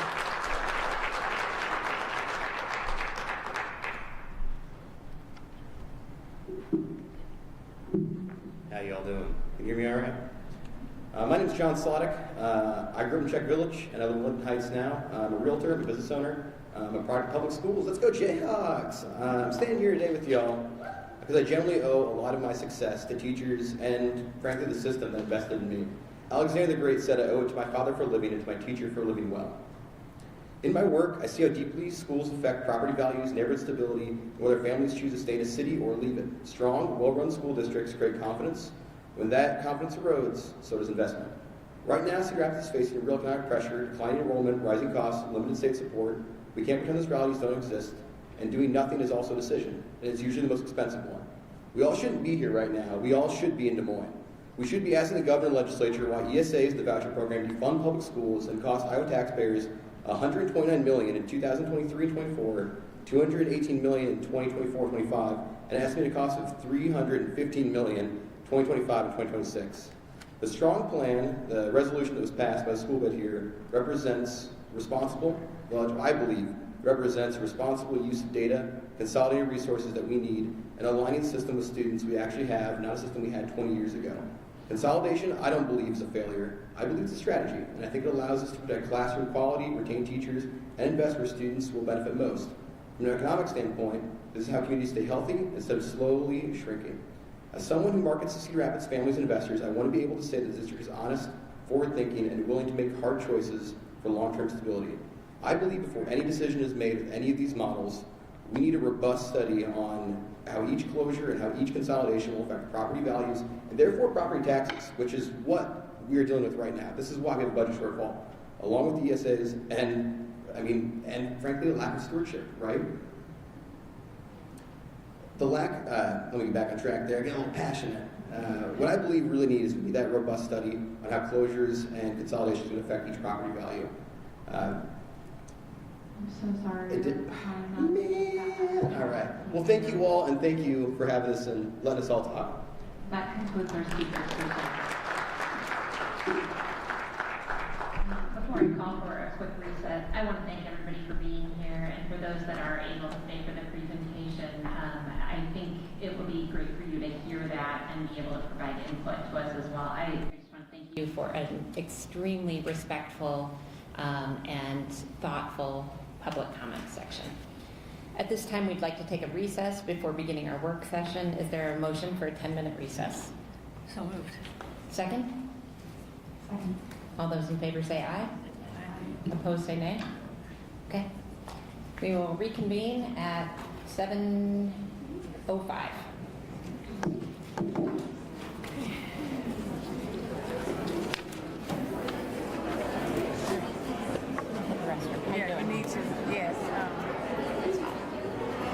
and take your break while you have it. Yeah. I won't need another one for a while. Yeah. Oh. I forgot to bring my snacks down. There's brownies in the anteroom. Oh my gosh, I might grab one.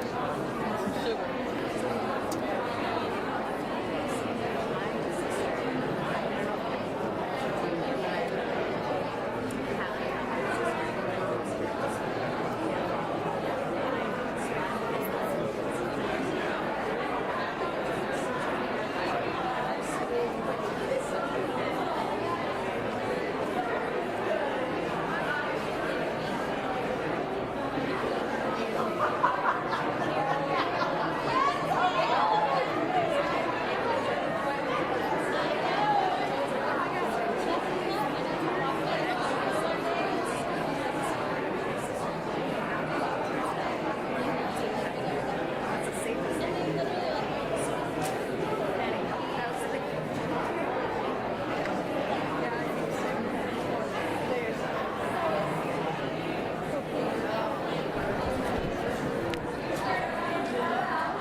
I'm like, I am pretty hungry.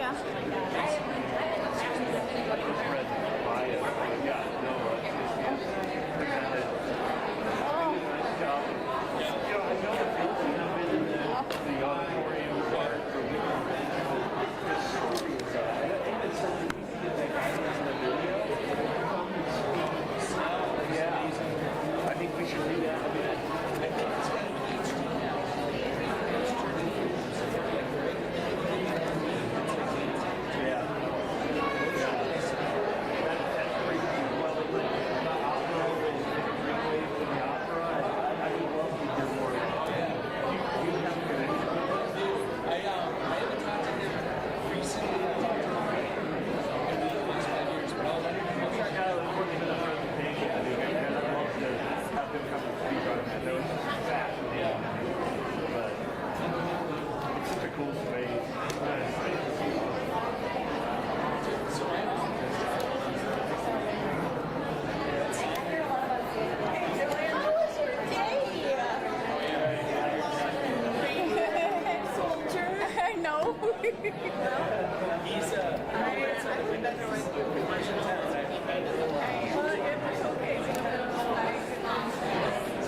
I'll get through that part. We'll start with the presentation from the members of the Community Coalition and ELT, but first we'll hear from Dr. Lannon. It is 7:06, so if you're back, would you please take your seats?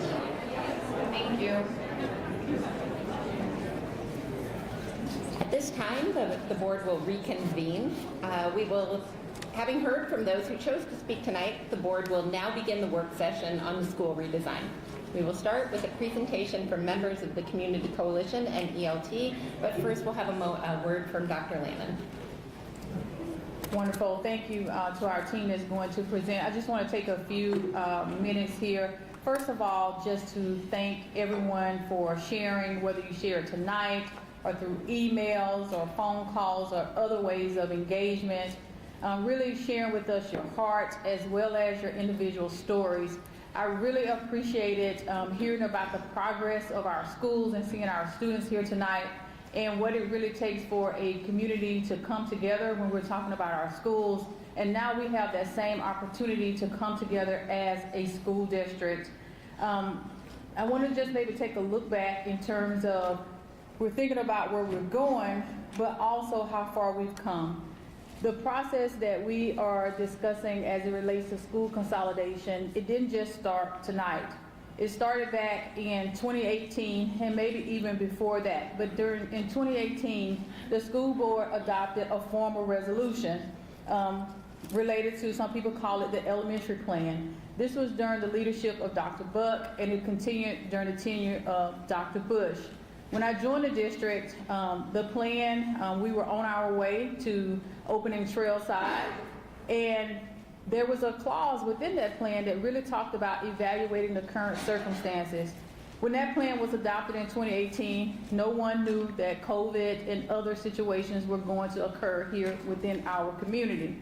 And so with that reality, there were some things out of our control, and certainly some things that were basically tragedies. But at the same time, there was growth happening, and so there were some adjustments that were made to that plan. For example, Hoover and Van Buren, they continued to grow, and we needed 2 schools to accommodate the growth in their particular areas. As we move forward, we've still been faced.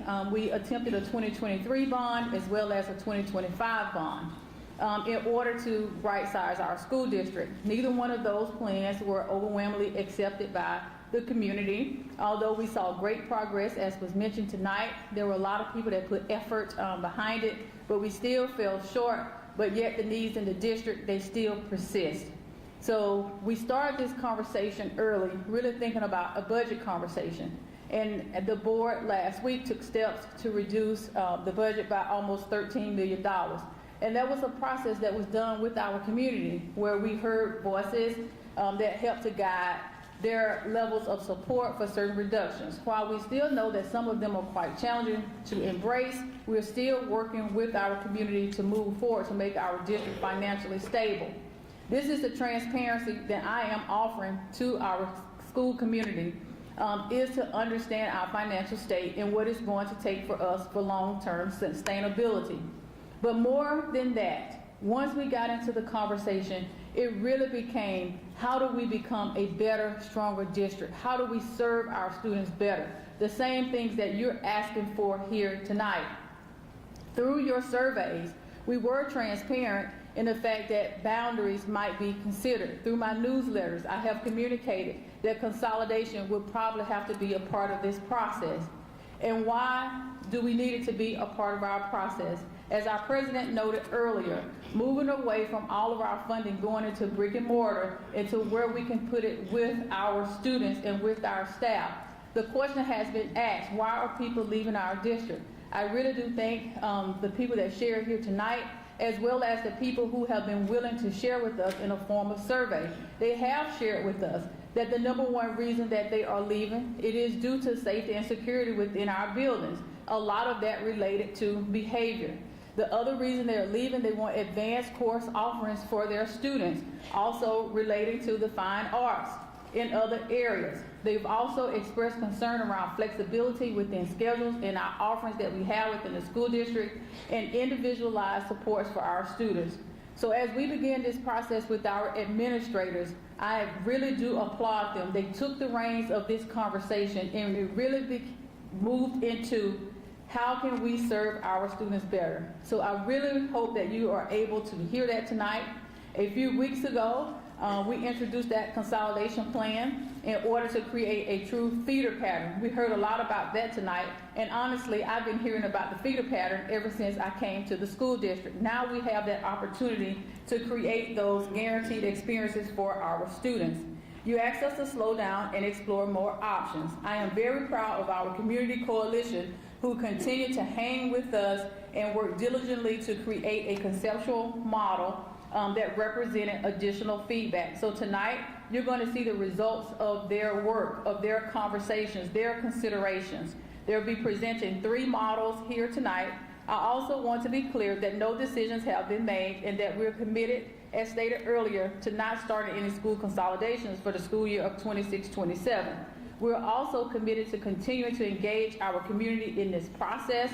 A survey will follow tonight where we will continue to provide more details in order to gain more input. And it will not stop there. in order for us to have a true picture, we must have some idea of what model that we are approaching, and we are committed to bringing back more robust details as it relates to transportation, staffing, and other areas of impact. So thank you for staying with us tonight and being a part of this conversation, and I am just so thrilled that we have this many people within our community, our families, and our schools being a part of this process with us. I'll turn it over to our team now. Thank you. Great work, Chad. My name is Jillian Schulte. I'm the administrator in the Office of the Superintendent, and I'm here tonight with Chad, our Director of Operations. And we are really just going to tee up the presentations. You're going to get to hear from our executive leadership team and from the Community Coalition representatives who had the opportunity to vet, and now they're here to champion their model, really to teach you about what their school consolidation model is all about. We have had 4 Community Coalition convenings, 1 in December, that was virtual, and then we've had 3 in January. And in the last 2 convenings is really when we got to bring people to the table to start to talk about, let's throw all of your ideas also on the wall. So we talked about at Community Coalition number 3, it was all about ideation. Let's get all of that out here. And then the last Community Coalition that we held last week was really about taking that and then seeing what does this really look like when implemented, and let's start to vet that. And so we were able to talk about some guardrails from which we can innovate within to really test those models out. So that's what Chad and I are here to do tonight, is just to give you a little bit of that context to paint that picture, and then they will come up and present. So we started the night last week with 6 school models that we were going to explore to see if anyone wanted to champion those to go through that vetting or that guardrail process.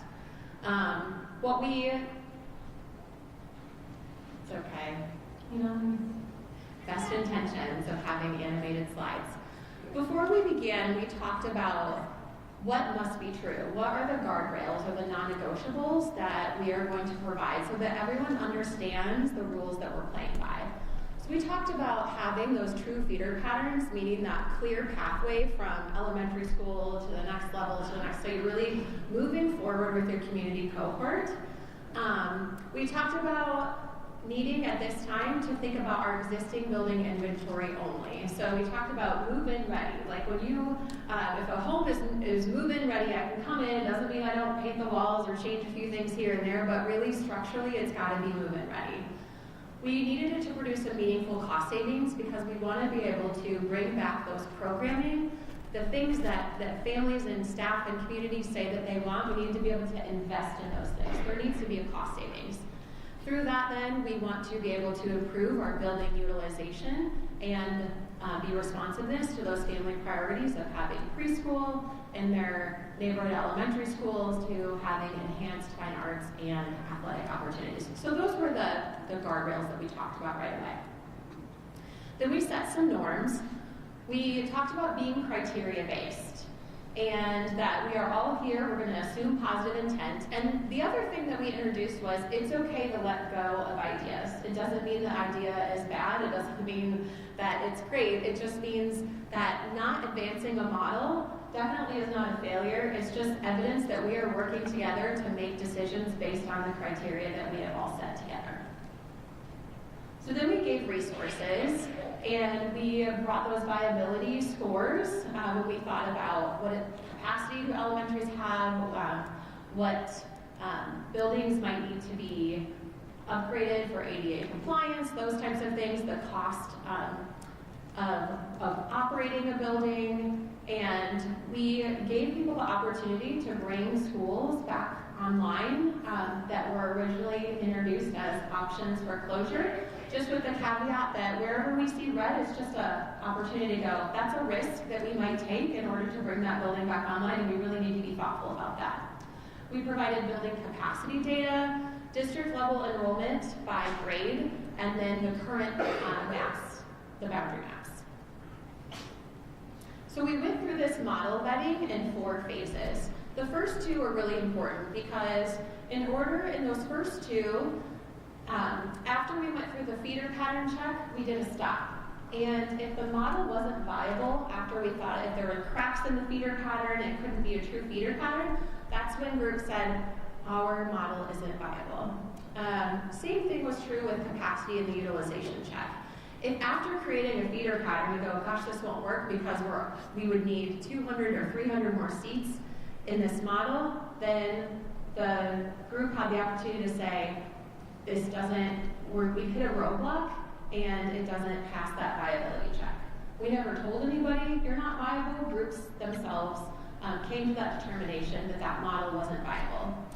There were many, you can see there's like a frown face on the not viable behind you. After people made that determination, I talked to them, how do you feel about that? And they said, I'm sad that this model doesn't work, and I'm glad that I had the opportunity to go through this process so that I have a better understanding. Then we got into the 3 and 4 around cost savings and family priorities. It wasn't that if it didn't meet a certain threshold that it wasn't viable. It just meant at some point we really have to start thinking about if we don't get much return on our investment, are we willing to disrupt our whole system for that? And we wanted to make sure that we gave all of our groups the opportunity to think about how those models would deliver on the family priorities. So then we dug deeper into each of those, and we did that feeder pattern check.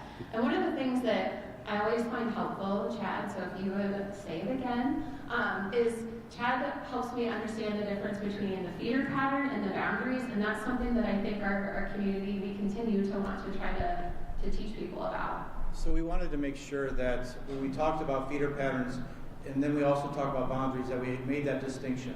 Feeder patterns kind of, we think of it like this. The schools that where we start, the next school we go to, the next school feeding into one high school. Whereas the boundaries are the address where I live determines what school I will attend. So feeder patterns are the flow of the schools up through the system. The boundaries are where I live, the address of where I live, and what school I would go to. So we wanted to make that distinction that we're really talking about the feeder patterns right now. Once we land on the model, then we can start to talk about true boundaries and start to figure those out. So the first thing we wanted them to do is to go through the feeder pattern and say, is this model viable in the feeder pattern system? It's important to also understand that all 6 of the models that were worked on at the Community Coalition were developed by the Community Coalition. There was no model that they vetted on Tuesday night that wasn't a product of their work. So that was a very important distinction. So again, they went through, they looked at where do I start, what elementaries do I start, which elementaries would remain open in that model, which elementaries would close, and how would they flow through the system.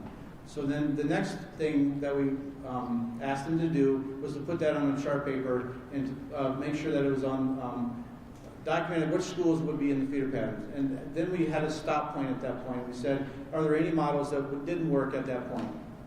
We'll talk about what models worked and didn't work here in a little bit, but there were a few that did not get past the feeder pattern stage. So after that, it was kind of like a caucus. I'm sorry, your candidate didn't work. There's not enough support. You're going to have to join another group and start going through that process. So then we went to the next stage, which was the capacity and utilization of the buildings. We provided that information to those groups. They went through and they looked at, do the buildings have enough capacity to hold in this model? And so we evaluated the buildings for that, and then after that we had another stop, and we talked about, does it work or does it not work? And there was at least 1 or 2 that were not viable after that point as well. The nice part about this process is the Community Coalition was going through this work themselves. We were there as resources. The district support people were there for resources, but they were going through the process, and they were determining whether or not their model was viable or not. Then we went through and we did a quick cost savings check. We approximated an elementary was approximately savings of $1 million. A middle school is $1.5 million. That night, Carla Hogan did a great job of doing some quick math that night and also came up with the value of a high school at approximately $3 million. So we did a quick cost savings check and made sure that that was also going to give us the biggest bang for what we were trying to do. So we went through that process as well, and we allowed them to also then decide, do we want to continue with this model depending on the cost savings that we went through at that point. Then finally, we talked about the family priorities. Preschool access in all elementaries, fine arts opportunities, competitive athletics were some of those driving considerations that we took into consideration. We asked the question, does this provide that, does this model provide those opportunities for our families and for our kids? Perfect, thank you, Chad. And then after we went through all 4 of those, okay, the next slide. This one has so many animations, so hang with me, Justin. The K-6 model was one that was on the paper, like people had ideated about it, they threw it on the wall, they designed for it, and then when we came back for Community Coalition convening number 4, that one did not have a hand raiser to say, I want to go vet this and I want to champion this. Again, doesn't mean it's not a good idea, it just didn't have a champion there, and that's okay, because our commitment was it's okay to let go of ideas.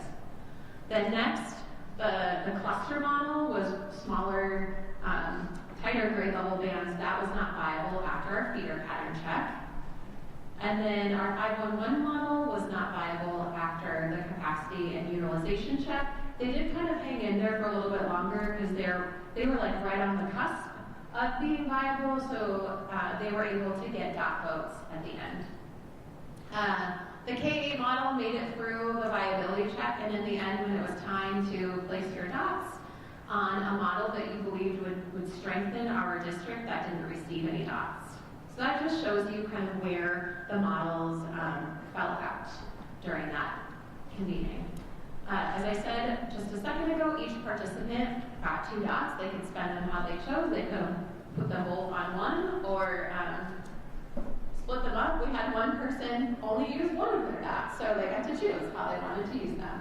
And then you can see next kind of how that all played out. And so that's why there are 3 models that between the ELT and our Community Coalition, they'll be sharing with you.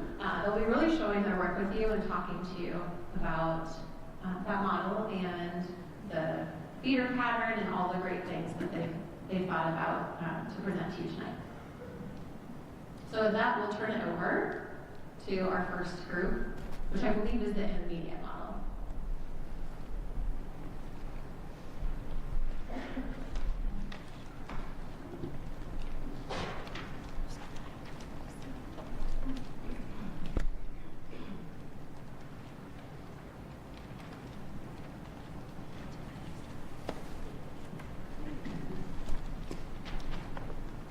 All right, so we are the champions for the intermediate model, and we agreed to wear clothing resembling the 3 areas today.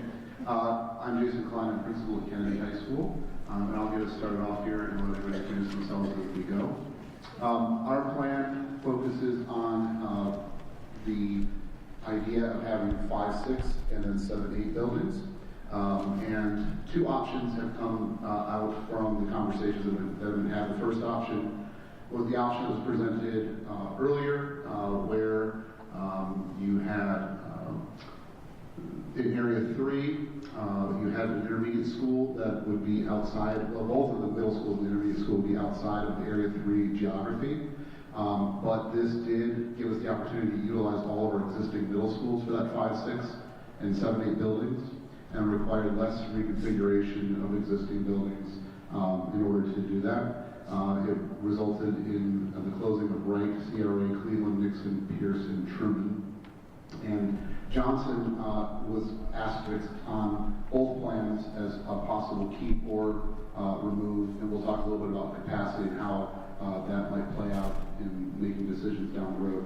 Option 2 is a different view, focused on preserving geographic unity for areas 3 and areas 2. And it reduces boundary disruptions, though none of these plans that we'll learn about tonight eliminate boundary disruptions. There will probably be changes to boundaries no matter what happens. But in this particular plan, we would be able to keep the intermediate school in Area 3, making that Viola Gibson, which we'll talk about the capacity and what Viola Gibson can do in that particular realm in a minute. That would result in the 3 elementary schools for Area 3 being Hiawatha, Harrison, Maple Grove, and Pierce. It would then mean that we would need to use use Roosevelt and Taft for Area 2. That would keep a little bit more geography in place for Area 2 by allowing Roosevelt to be that intermediate school, but Taft to be the middle school. And Wilson would be utilized as an elementary school.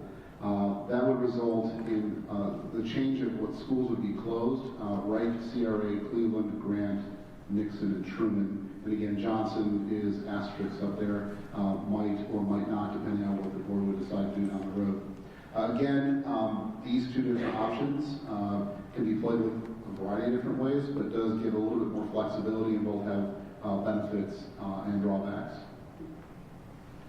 Next, we're going to talk about capacity, and Jocelyn's going to present some data that she has found on each of these ideas. All right, Jocelyn Hanna, principal at McKinley STEAM Academy. And so we took the information that was shared through the Community Coalition around capacities, enrollment in buildings. And the next slide, Justin, we went through each one of the buildings and put their current reality, so how many kids they currently have preschool through 4th grade. So those numbers are a little lower, so we took the 5th graders out. So you can see what each one of the buildings has PK4, and then if they have preschool or AK, you can kind of see them to the side. I separated that out just so we could see how many preschool versus K4 in a building. And then at the bottom, we kind of give a total number of kids in the area. This is just on current schools that are currently in those areas. Is kind of how we did that, knowing boundaries can shift as you adjust these numbers. And so when you look at option 1, that would be without Johnson. We took the Johnson 215 kids, kindergarten through 4th grade, and then Wright's 186, kindergarten through 4th grade. You add those up, it's about 400. You divide that by 4 amongst the other, I have to add about 100 to each one of those schools. So it gives a new number of Erskine being 375, Brentwood 365, Trailside about 500, and then KLA close to 400. And then how many sections of preschool can fit in there? The capacity size of Erskine would only be able to get you 1 section of preschool at Erskine when you look at all the maps and how many actual classrooms there are in all of those, plus the other buildings can do your 2 plus your AK. In this model, both Erskine and Grant would both be at their capacity numbers that they can hold in a building. There would be some room left in Trailside and KLA, not a ton, but there is space still in capacity-wise in those 2 buildings. Option 2 brings Johnson back into the mix, and so those numbers are really calculated off just taking the 186, dividing it by 5, adding about 30-ish kids to each one of their numbers, and then you can see how they do now have space to have equal preschool around them in their buildings. We would be operating at a much less capacity in those buildings, but it gives opportunity for growth on that Area 1 side, keeping Johnson open. You can see the 5, 6 numbers, those are around about 534, and then 543 in the 7, 8 building. So that's kind of at Area 1. Area 2 here, same thing, we took the current reality of preschool through 4th. You can see their numbers up there, you can see if they have preschool. Area 2, those current buildings there, none of them have AK in them, and so that's just a consideration. You have to remember there's not an AK in this area right now. And so option 1 is taking CRA 177 plus Cleveland's 215. Again, gets you about adding 100 to each one of those buildings to see what the new capacity of those buildings would be, plus preschool and then an AK somewhere. In option 1, Grant is your smaller number. They're very similar to Erskine that can hold about the 350 and 1 section of preschool when you look at their map and the number of classrooms they have in it. But you would have capacity in Van Buren and Hoover for about 100 kids, still with some wiggle room in there at their 600. And then option 2 goes down to having a Wilson Elementary with Grant, CRA, and Cleveland closing. And so those would be taking those numbers and adding Wilson Elementary. I just added the CRA and Grant together, and that's where you get the 425 plus some preschools. and then you will see the bigger buildings would have lower capacity in those with that. And Wilson's capacity is like 550-ish kids, so there would be some room in that building, in that option. And then you would see, one more dozen. Wilson, if your 5-6 building was Wilson, they'd be sitting about 621 in option 1 and 631 in the 7-8. And then if it was Roosevelt, those numbers stay the same, but I just put the schools there so you can see what the capacity numbers in those buildings would look like. And then area 3 is the Kennedy feeder system. Again, we took all of those numbers, added them up. You can see that 2 schools have AK in the current Kennedy area 3 feeder system. And so in option 1 is closing Pierce and Nixon. And so for that, I just took 246 plus 213, divide that by 4. You can see what we added, about 115 kids to each one of those buildings, plus your preschool, and then you'd have an AK in there.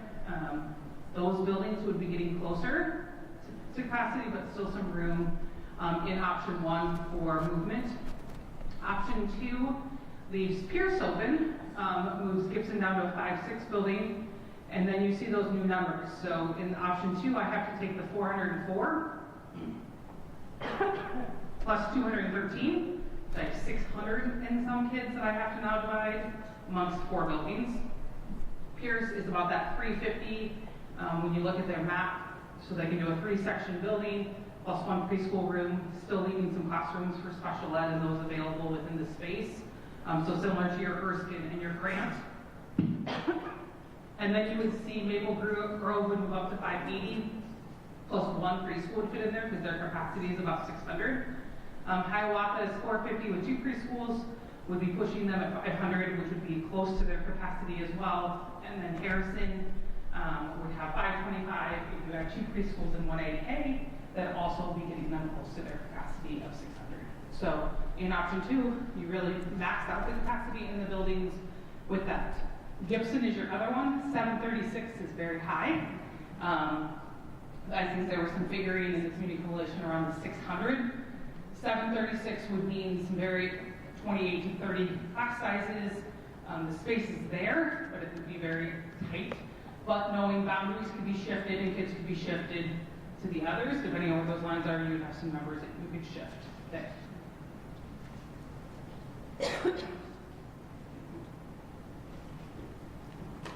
So if we look at those numbers, it is important to keep in mind that is if we were to stay to the boundaries we have exactly right now.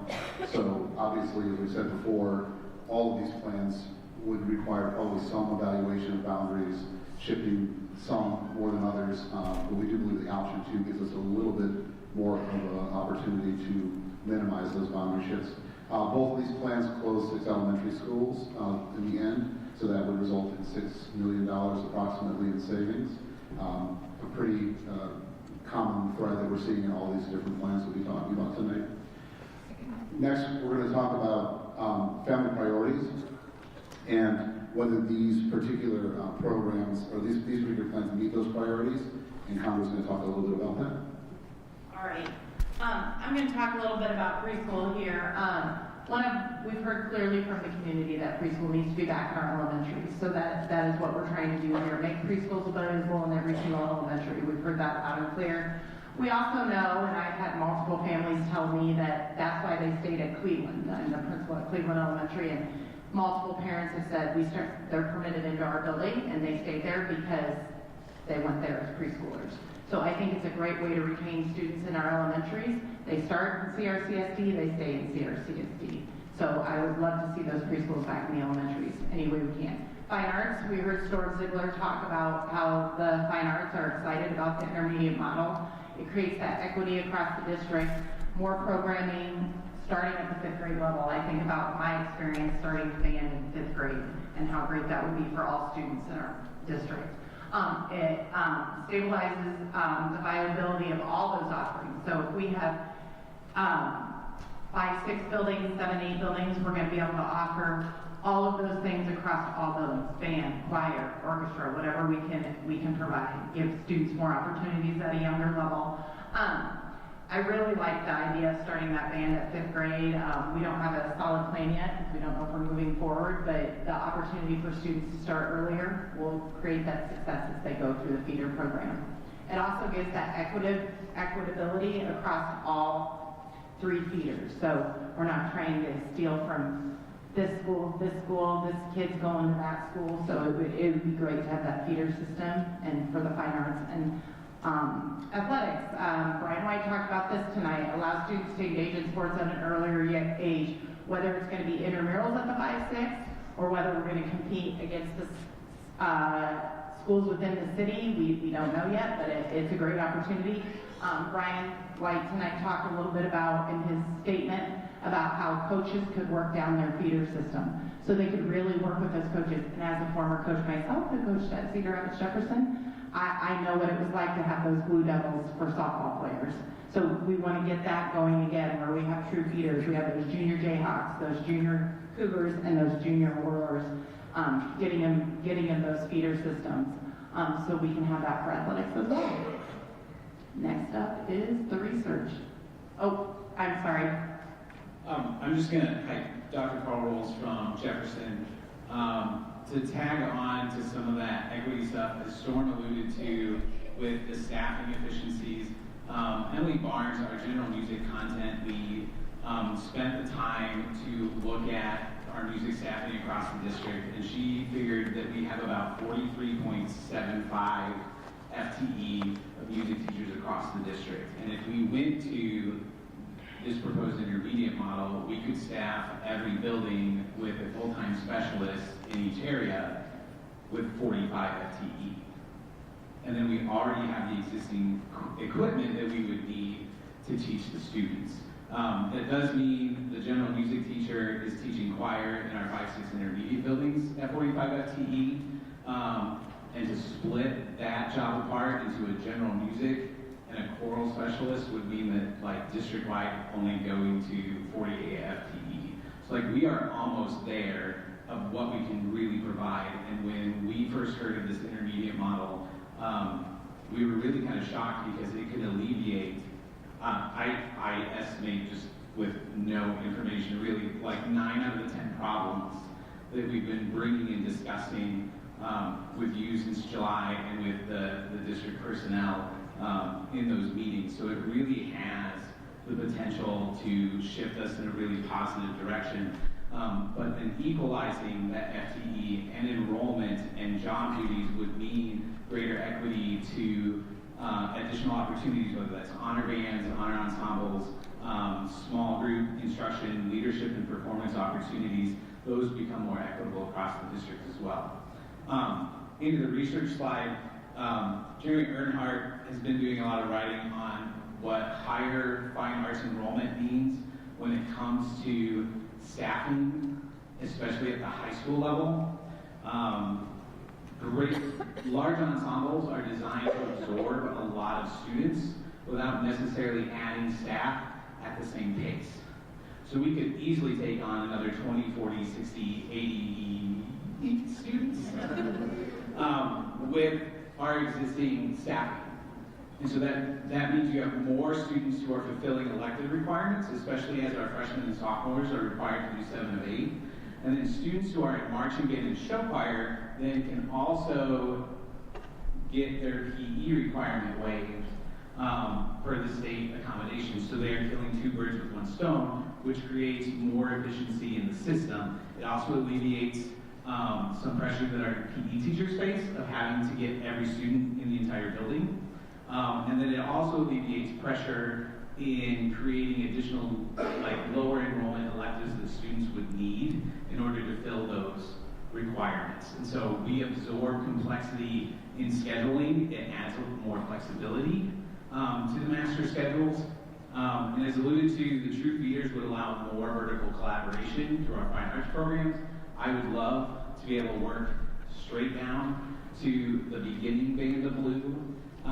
And that's what all of our colleagues across the 4A systems are doing and have tremendous success with that because they have that strong vertical alignment. Those high school directors are building relationships in the intermediate and the middle schools, and so those students are retaining more, and the consistency of teaching and expectations is what creates retention and performance. Some of the other, I'm going to quickly go back one. Some of the other research that I looked up and found really focused on sixth grade. And Jocelyn wants to add anything since you know about sixth graders and I really don't. Sixth graders are a real special group though. And a lot of the research indicates that where you place sixth grade makes a really big difference. And when sixth grade is the bottom of the rung, they tend to suffer more than any other grade level in that rung. So seventh graders don't suffer as much, even fifth graders don't suffer as much, but because of the developmental age of sixth graders, these researchers, for example, found that when sixth graders were not at the bottom, they experienced a lot less bullying and they did better on tests. So when they were in either a K-6 model or in this situation, a 5-6 model, they would theoretically perform better on their tests. Meanwhile, the fifth graders wouldn't necessarily suffer from being the quote-unquote bottom dog because in that model, you're only down low for 1 year and then you're back up at the top again. And so there isn't a lot of research out there on a 5-6 model, on an intermediate model that we've been able to find. It's not a common model, but it seems to take the benefits of that K-6 model and also alleviates the problems that you get when you have sixth graders working alongside first and second graders, when you have them separated out.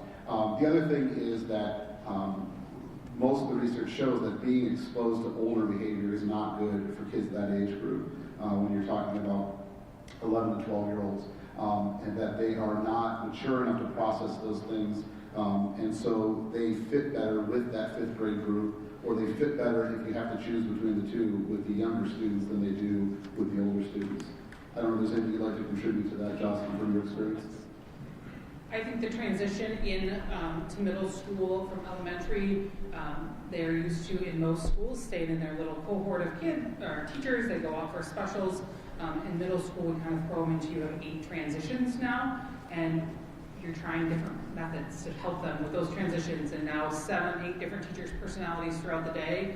And so I just think if you can ease them in and practice in that 5-6 with 2, 3, 4 transitions, start to practice it in that cohort model, and then really when you hit middle school, they're now used to having what passing time looks like. You can control passing time a little bit differently. And I also think the K-6 laws makes that really hard to do within a 6-8 building because 7th and 8th grade expectations from the state look very different than 6th grade expectations when it comes to the laws, and they look much more like 5th grade, which is why they're kind of running 2 schools within one in a 6-8 building. I'm not sure it's mine. Here are some other benefits that were kind of shared here. Jason just hit on that developmental appropriateness for 5th grade. It really allows for some more targeted focused instruction. So your 5th and 6th grade teachers have similar certifications. And so in the state of Iowa, you are certified K-6 or you're certified 5-12. So those are your 2 certification pieces. And so, for example, in our building, none of my 6th grade teachers can teach anything but 6th grade. And so if you have a section of kids, if you're really over that 150, 160, you have to start having teachers teach 2 grade levels. And for example, in our smaller buildings, that gets much difficult when you start looking at certifications of teachers. And so we can really target that instructional focus, and it provides some teaming opportunities. So teachers maybe are teaching 2 contents, you're limiting that things. You really get to know the kids in a smaller model versus a whole team of 8 staff members. That peer stability. So you, from 5th grade to 12th grade, you're now with that same group of friends. Where not every couple of years from middle school, you're trying to reestablish kind of who's that new top dog, and then when you go to high school, you're mixing again and you're trying to reestablish and figure that out. In 9th grade, it's the one time in 5th grade, you get that group and then you're all the way through. We've kind of hit on the fine arts. I think athletics, when you think about that, we're able to compete with our area schools because we have enough kids to do an A team, a B team, a C team. When we try to compete with others, right now we can compete with others with 1 team sometimes 2 teams with that. But then there are added costs when you think around coaches, referees. So it doesn't matter if that referee refs 1 game or 3 games, we're paying them the same amount because it's a set cost. And so let's give our kids more opportunities around those things.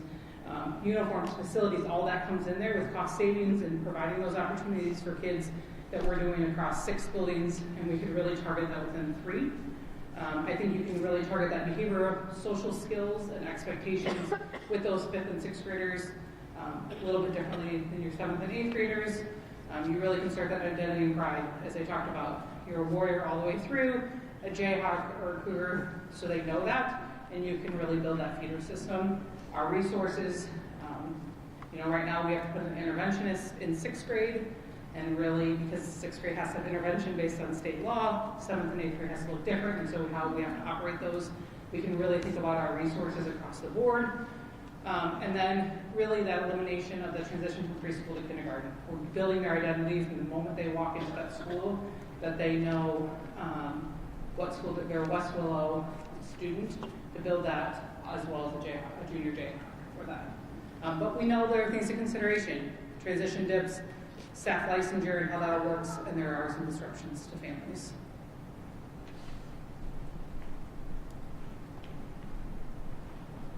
Other questions that we can answer?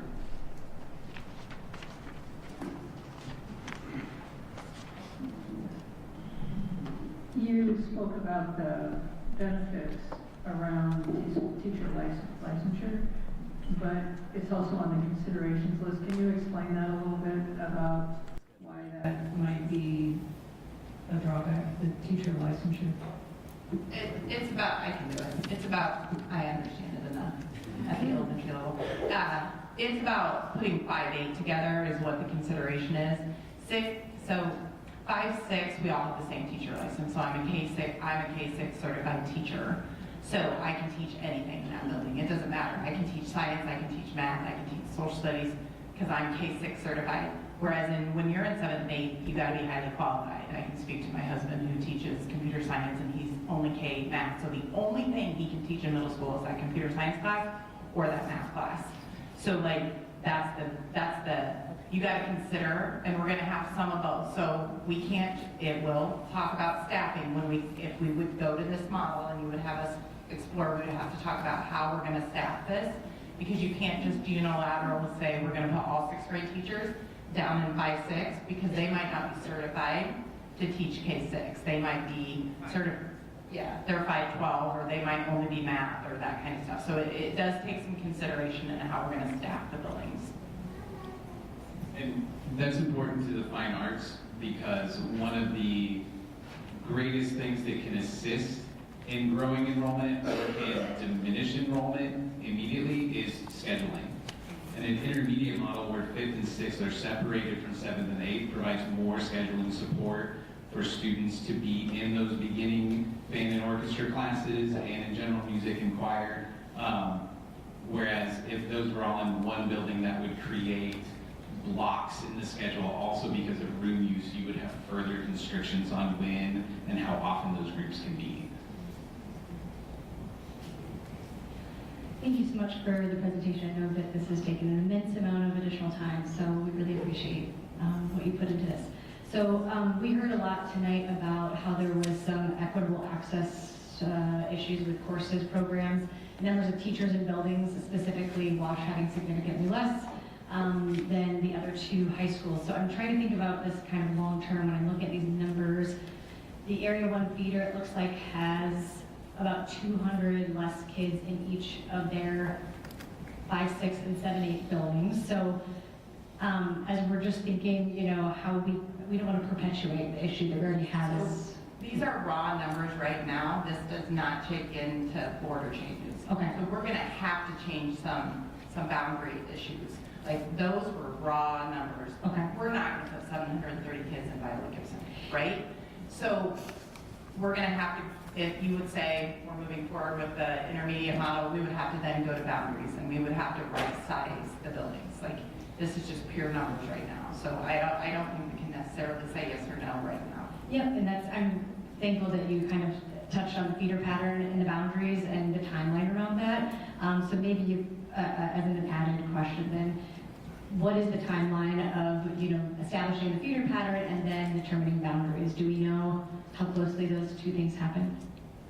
Well, I think it comes down to what direction we get from the board, and when that direction comes in, then we start working on the nuances of how that happens so we can make it a realistic answer. I don't know that we're going to have boundary answers before we decide this is the model we're going to go with or whichever model we're going to go with. Because to get into that minutia is going to take a lot of time and it's going to require a lot of exploration. But to speak to the point about equity, I would point out that one of the big benefits of going to this particular model, having that separated 5-6, especially when it comes to fine arts and it comes to athletics. Right now, if you look at our current situation, athletics is very much dictated to what access kids have to athletic activities in elementary school. And right now, that is club sports. And those club sports are very expensive. And so the schools that have more money sitting in them, not the schools themselves, but the parents, are getting access to sports much earlier. This would level the playing field for all of our students by giving every kid in this district access to sports and music much earlier that otherwise they'd be paying out of pocket for. So I think when you talk about the equity aspect of this, I really think that the 5-6 model offers us that opportunity. Not to mention that having those feeder systems then means that those kids not only are going to get access, but they're going to get access to the high school and middle school coaches working downward to help build a system that's going to be a much more effective way for them to learn than learning one way, then going to a middle school, learning another way, and then going to a high school and learning a third way, which is the way that it is right now for our system. And then when it comes to the academic aspect of things, because we're going to be consolidating buildings, and even though the numbers that you saw, the raw numbers up there, there is going to still be disparity, right? If you just take the raw numbers, we can definitely even them out. But we're going to have buildings with more students in them, which gives us the opportunity to put more teachers in those buildings, because it's a simple formula of how many teachers are there, which then means that we can make sections of those advanced classes more available to all of our buildings as opposed to just the larger buildings. So I think in the long run, what this provides us with is earlier access to advanced coursework, earlier access to arts, and earlier access to athletics that right now not every kid necessarily has the same access to in this district.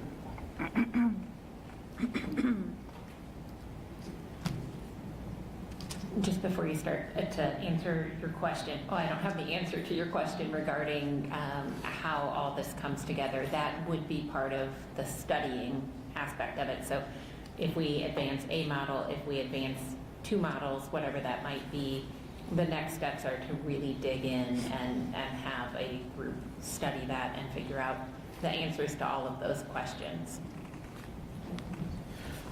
Begin by just, again, thank you. I know this is not what your normal day job is, and so I know there's a lot of extra work that's gone into this and meetings in the evening and that sort of thing. Not that many of you don't spend your evenings already doing schoolwork, but I do appreciate it. Well, first question was just around the, I noticed that we talked about there not being a current AK in the area too. Again, knowing the flex there still is in numbers and schools and that sort of thing, would that be a consideration as well of making sure there was an AK available in that area? So first, I want to also thank all the community members that were part of this group too, because they certainly don't spend their evenings working on this. So very much appreciative of all the community members that have been part of this. The short answer is yes. We would be looking at that as part of that study to determine where it's feasible to have AK, where it's needed.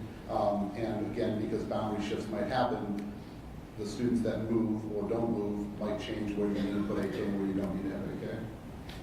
Thank you. Yeah, you touched on this a little bit, but I just wanted to maybe see if you could help us drill down a little more. A lot of our public comment tonight centered around, what is it, why is it that we're losing students? And there's many reasons for that, right? But certainly we know, and we've seen stats, that behavior is a big item.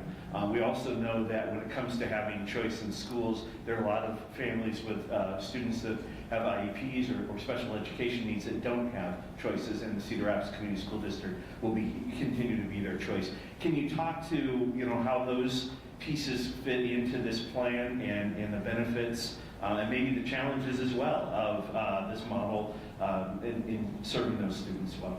Yeah.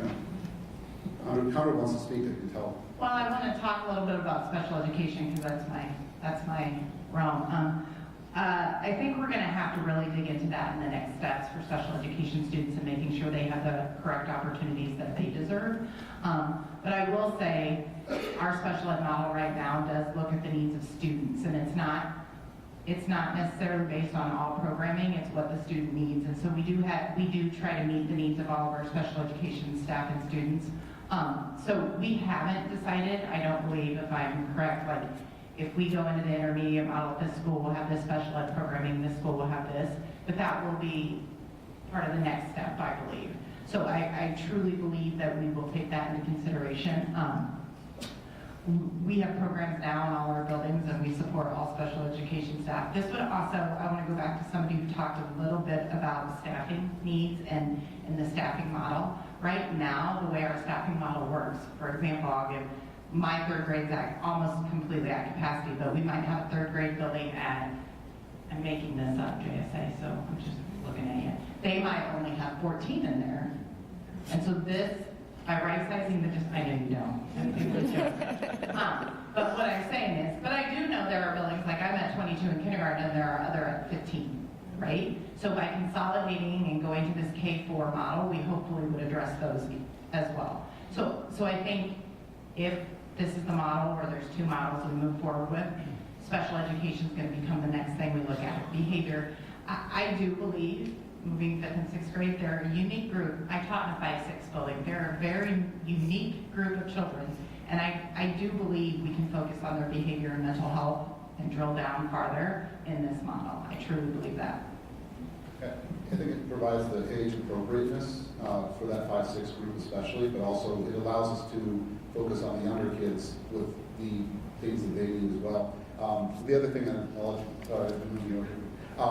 the other thing I'll point out is that, again, the feeder patterns allow for us to have expectations that go vertically, that allow us to start from the top and move down, so that what we want to see students graduating with in terms of behaviors, we are able to start in kindergarten, and we can have greater consistency because, again, the students are going to be following a very clear pattern of expectations from school to school. The other thing I'll point out, too, is this model does allow students to be in the same peer groups from 5th grade on continuously. And part of that behavior that we see happen, especially I think at the 6th grade transition, is this, I don't know who everybody is and I have to show off to them. I've got to prove who I am to them. We see that at the high school level too with our 9th graders. And so I think that when you already know everybody that's going to be there, the only thing that's changed are the walls that are around you. We'll see a greater, lesser need, I should say, from students in that kind of showing off, that kind of showing out. Because they've already established their peer groups, they know who everyone is, and they're able to kind of function as a family moving all the way up from 5th grade on. Also, when you look at like the schools and like their capacity and their number pieces of things, when this was calculated, I also took every building map and went through them and said, like, here's where 1st grade, 2nd grade, now granted can go anywhere, but also left 3 classrooms for special ed support, ELL title, to make sure we were not missing that support in every building. Plus, we know there's like offices and weird nooks and crannies that can be for other support people. But every map that I went through also built 3 support classrooms in there, so that could be used for special ed and those services in all the elementary models. So when you look at those numbers, it also ensures that there are 3 support classrooms around for special ed, ELL, title, PAC, all those additional services. Plus, we know they have offices, but actual classroom sizes.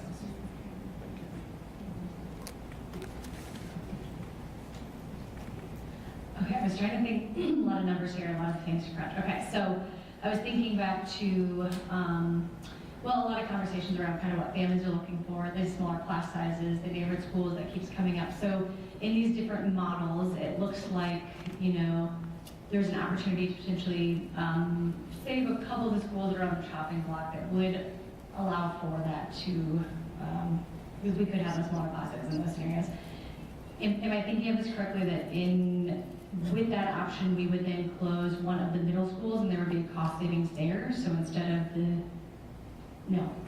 None of those closed middle school building. Wilson would be an elementary school. So now you would add Grant to the list. Trying to figure out where Roosevelt actually might be one. You're right, I think in the okay. Because under one of them, depending on how it shakes out, there could be a middle school savings. No, There's not. no. steering. Yeah, grant, it comes together. Okay. So that's another elementary. Okay, just trying to think through what the cost savings looks like. Thank you for that. Because there was someone who was speaking from one of the large elementary schools, might have been Westville, I'm not sure, but of just us having to add more supports, right? So I think that that's just another important figure. If we're going to have to bolster the support in those larger schools at some point in time, like we are doing retroactively, just worth considering how we can, still achieve those smaller class sizes and not have those extra added supports. And these were calculated based on like the staffing model from last year and those class sizes of, preschool's got to be under 20. Like we know that number with it. And it was hard to calculate like, how many sections a full day? How many half days? That's 40 for a teacher versus 20. So we put that number about 50, just average it out when you look at it, how many kids we have across the board. Kindergarten, you're sitting at that 21, first grade 23, and then 3 through 5 is 25, and then it goes up as you get into the secondary ages with that class size pieces to honor that has been part of this. It feels pretty easy to get distracted by the numbers, right? So just thinking earlier that we were talking about feeders, and then we'll talk about boundaries, because when we look at the numbers, they're not even, right? The areas are not even, because that was the thing that was glaring to me, is that Viola Gibson goes from 404 to somehow 736, and I don't think the math works at all. So that's not really an option, but the idea is, would we go to feeders in this 5, 6, 7, 8 type model, and then we would have to look at those boundaries to start to get those numbers a little bit closer. Okay, so that helps a lot. And Gibson would have to hold about 28 to 30 a class, so I did do that math when we went through all the classrooms to it, but it would need modifications. It has preschool lockers, it has those kind of things, and you'd have to look at adjustments, but 736 would be pushing the boundaries of capacity of that building. Great, thank you. And this is probably, I don't know if it's a question for your team or just a question overall. The numbers that we're looking at, it's $1 million for an elementary school. I heard $1.5 million for middle school, $3 million. Those are just estimates. Those seem to be really nicely rounded numbers. So when would we get to like an actual like elementary school number so we can really get really close? I mean, is it really that tight that it's really close to $1 million per elementary school? Yeah, we have that.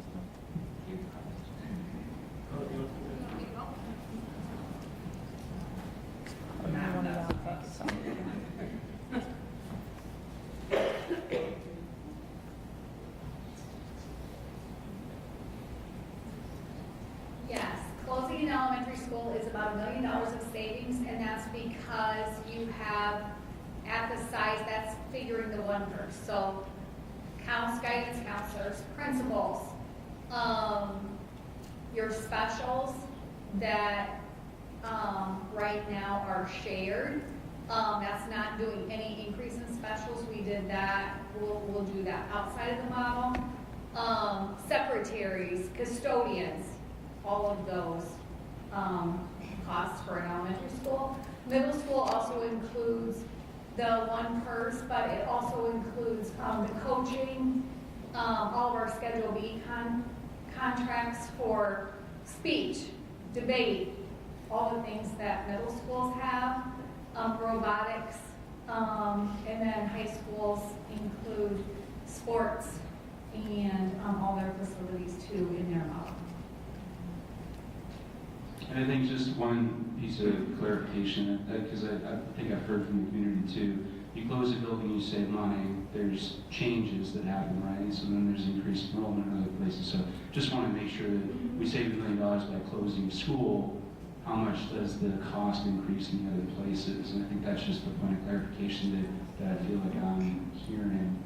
Yeah, so teaching is, won't change because teaching is still based on enrollment. So using the same enrollment strategy, if we have the same enrollment we have today in fewer schools, the teaching model won't change for a kindergarten teacher, first grade, second grade, because you still have the same amount of students that you need teachers for.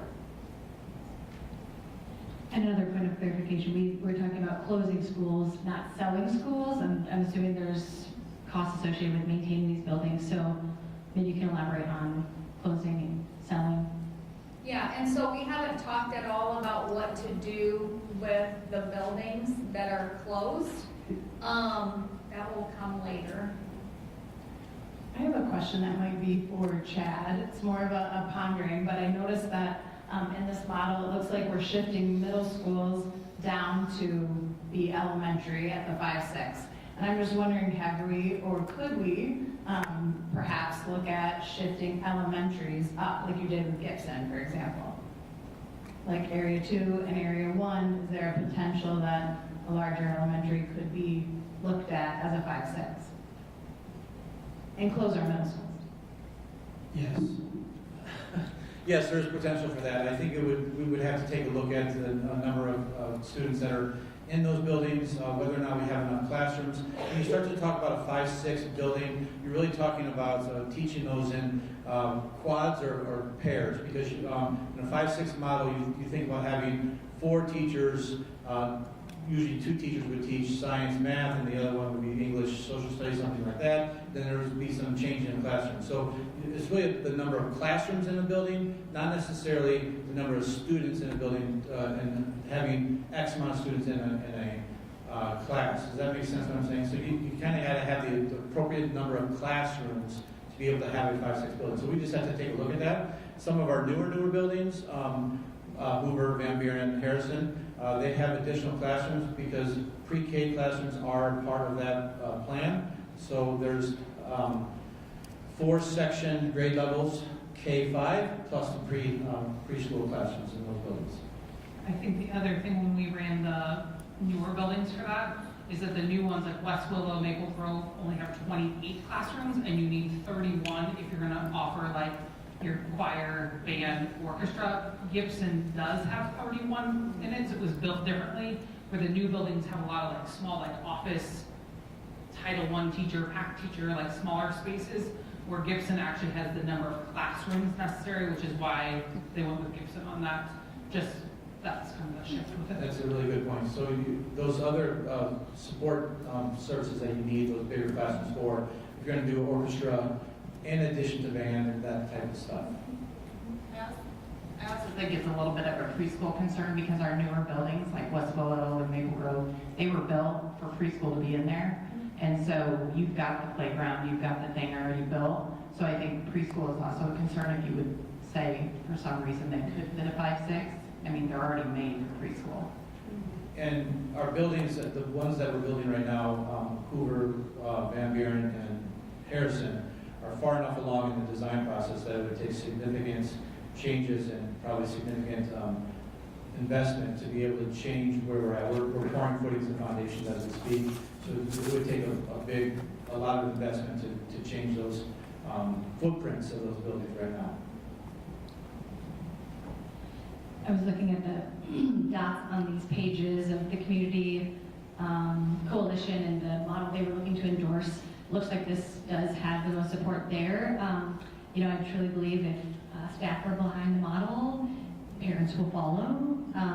So I'm just curious which model, if this, generally speaking, which model is most endorsed by our staff, teachers, admin, and then you can speak to in your own respective buildings just what you're hearing, so we can get an indication of staff support. Okay, so for us, we've had a little bit of conversation at McKinley about this. Though my 6th grade teachers would be very, very sad to leave us, they say every year we talk about what are we going to do with like our 6th graders? What are we going to do different to help them in? What are we going to do to ease them in? And they do believe the 5-6 is the right thing. It's something different. Do they want to leave the building? No. Nobody wants to leave where they have found home and their family, but they see what's best for kids is the 5-6, because every year we talk about our 6th graders. What can we try this year? What can we adjust? And every year we adjust something to try to figure it out. But we're still with it, and they do believe it's the right thing, and they can see the power behind what you can do with our 7th and 8th graders. Now, I don't have a vote and a number on that, but that's been our conversation, like in our building leadership and those kind of things with their questions. I'll speak 2 perspectives. Staff perspective, especially as we're working to integrate teaming and instructional empowerment, and it's something that we kind of naturally do in fine arts. I can tell you that there are significant hurdles to the current setup and getting freshmen to collaborate and work together because they don't know each other, that would be ostensibly remedied by being in the same peer group starting from 5th grade, so they're already familiar with those same students, and getting them to work together can be integrated a lot faster, which is going to increase their pace of learning. From a theater perspective and just like the secondary fine arts, we are almost unanimously absolutely in support of it. We believe that the current feeder path is one of the greatest hurdles to the success of our programs. Parents are very prideful in their schools, and so we are very cautious of how we recruit students, because if I go visit Taft, I could upset a Kennedy parent that thinks I'm trying to poach their kids, and vice versa, even though we could say, I don't care what school your kid goes to, just as long as they keep playing the band. This alleviates a lot of that, and it addresses some inequities that occurred as a result of the staffing model. On the one hand, while we appreciate the autonomy given to building principals, it inherently created inequities across the district as those individual decisions were made. So if we look at our current middle schools and what those directors are teaching and their workload, it's vastly different from school to school, and what kids are offered is vastly different from school to school, and what they have access to, and shifting to something like this would right-size that ship. I wouldn't add much more to that. You heard from two of my teachers, both of whom came to me and talked to me about these things. I would say that I don't know the teachers have really been presented the 2 high school model or really even the 5A model to be able to weigh in on that in a lot of depth. But when they were surveyed and then they were given more information and surveyed again, this model came up as very, very positive with teachers at all levels. And the feedback that I've gotten from staff has been overwhelmingly positive, though cautious, because this is something new and something that's not been tried before. So it's not something that I think we could say they prefer over the others. I don't think most of my teachers would be very pleased about it, the 2 high school model, but that's just me. But I think that the idea of that has not really been talked about, so I don't know that we can say definitively they would be in favor of this more or less.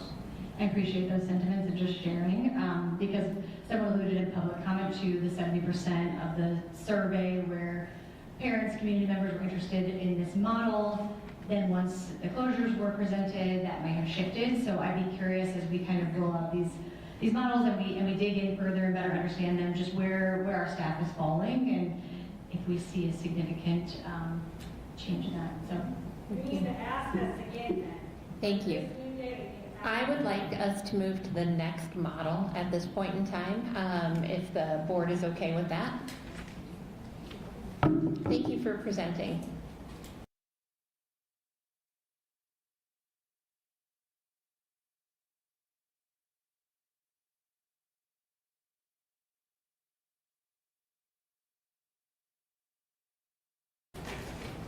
And can you make sure you all introduce yourself when you start speaking? Will do. Thank you so much. Yep. My name is Sarah Hale Keisman. I am a member of the Community Coalition. I am a parent of students at Trailside and Franklin. I'm a PTA board member at both of those schools. Professionally, I'm a lifelong middle school educator in Minnesota and Iowa. I've taught in buildings that are 7 through 12, 6 through 12, 6 through 8, 5 through 6, and 7 and 8. So I've taught in a lot of different models. I now teach in the Linn-Mar district, and I've been there through the middle level changes that they've rolled out. I also have a doctorate in educational leadership from the University of Iowa, and I'm a former school board member in Minnesota. So that's a little bit about myself. And then these guys are going to introduce themselves. Ariana was set to be in our presentation, but she's ill tonight. And then we're going to talk a little bit about our process, too. So I'm Eric Beatty-Coper. I'm currently a staff member here at Jefferson. I also am an alumni of Cedar Rapids Schools, K through 12. I have two kids. One student is still in the district. One has graduated last year as a senior. Professionally, I've been a teacher. I've been an administrator in other districts. And I have an extensive background in multiple buildings, a K through 12 building, a 612 building and certainly a 912 building as well. So bring some variety there as well. Hi there, my name is Tyler Turner. I am a parent of 2 elementary students. I live in the Nixon School District, but my children go to Hiawatha Elementary. So yeah, I'm not a teacher. Before we do start this, I do want to have one little call out. So we all have been members of the Community Coalition, and we worked through the process to kind of come up with these different models, champion these, and all of that. The model that you were just presented was outside of that. So I do want to make that distinction, as that was not part of the Community Coalition. So please keep that in mind, which I think is a little bit of a missed opportunity, because that kind of was already presented once, and then you guys all pushed back about that. And we kind of did the same thing tonight, and I wish that more people would have been involved in that discussion from the Community Coalition. So for that, I don't feel like we were necessarily heard on that model. That being said, also, if you look at the votes, they got the most votes out of the Community Coalition. So I do want to say both of those things, but I do think it was a little bit of a missed opportunity. And so the other side of that too is that the people in the Community Coalition heard the pitch for the intermediate model, and when we went through these processes as the Community Coalition, people didn't really have an opportunity to hear the pitch for the 5-8 or the 2 high school models as we did those votes. So we're just really hoping that people can listen to kind of our pitches. The other thing that we want to point out as we introduce ourselves is that we're the ones who have the capacity to be here. Our district has nearly half students of color. 60%, almost 60% of our students qualify for free and reduced lunch, and those are the faces and the people that you don't see up here making these pitches. So I think what you're going to hear a lot from us is, in addition to the board meetings that we've all been to, the coalition meetings, you know, the time we've spent on our own planning for this, is that we're hoping to kind of speak for those people who do not have that capacity to be here. So it might be a little less polished than the last presentation that you guys saw. But yeah, let's go ahead and get started. So this 5-8 model kind of mirrors and piggybacks on kind of the initial intermediate model that was presented already, and kind of that option 1 that they went through again tonight. So the feeder pattern check is pretty much the same as that, only instead of 4 elementaries going to 1 5-6 building, it's going to be 2 elementaries going to 1 middle school, and then there's still 2 middle schools that then go to high school. So I think it's pretty self-explanatory there. We left Johnson up there, same as the other one, as optional. So obviously, one more school closing would have more cost savings associated with that.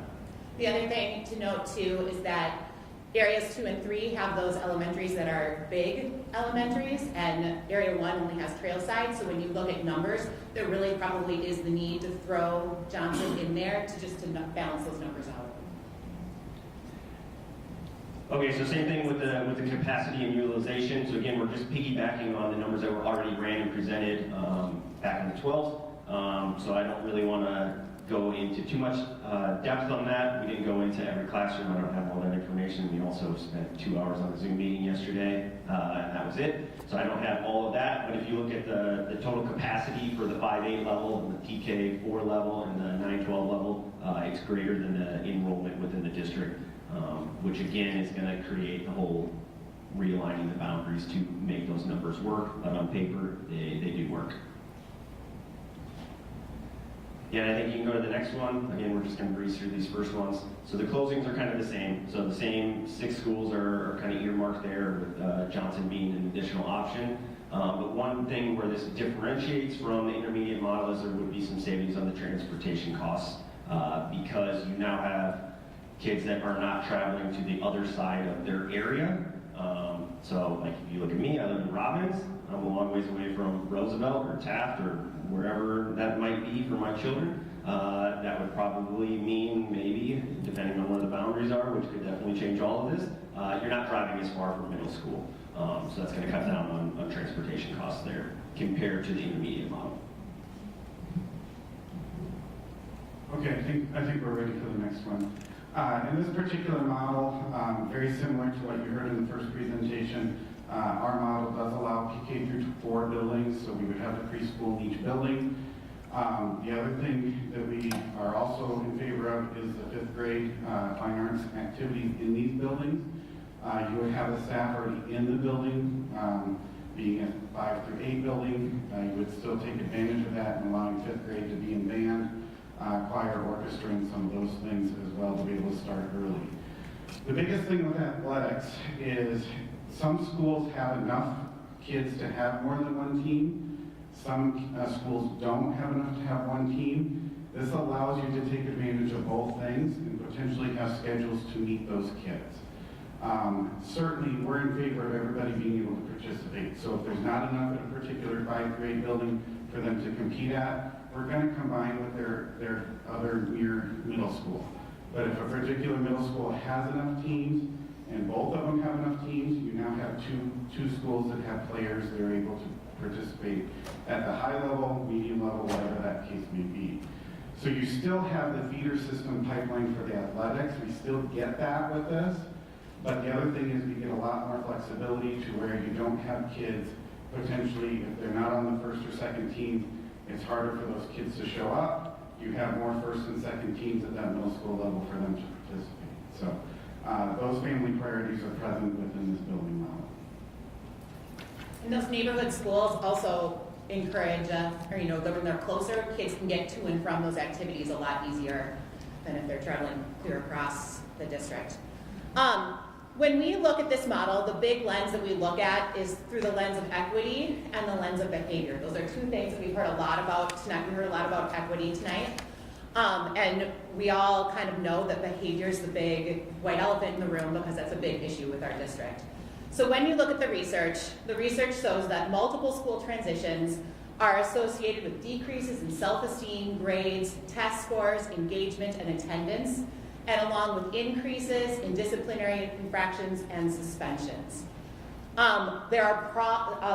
Schwartz noted that there are strong positive effects for students who transition from a K-4 to a 5-8 model, finding that moving in 5th grade was less disruptive than moving in 6th grade.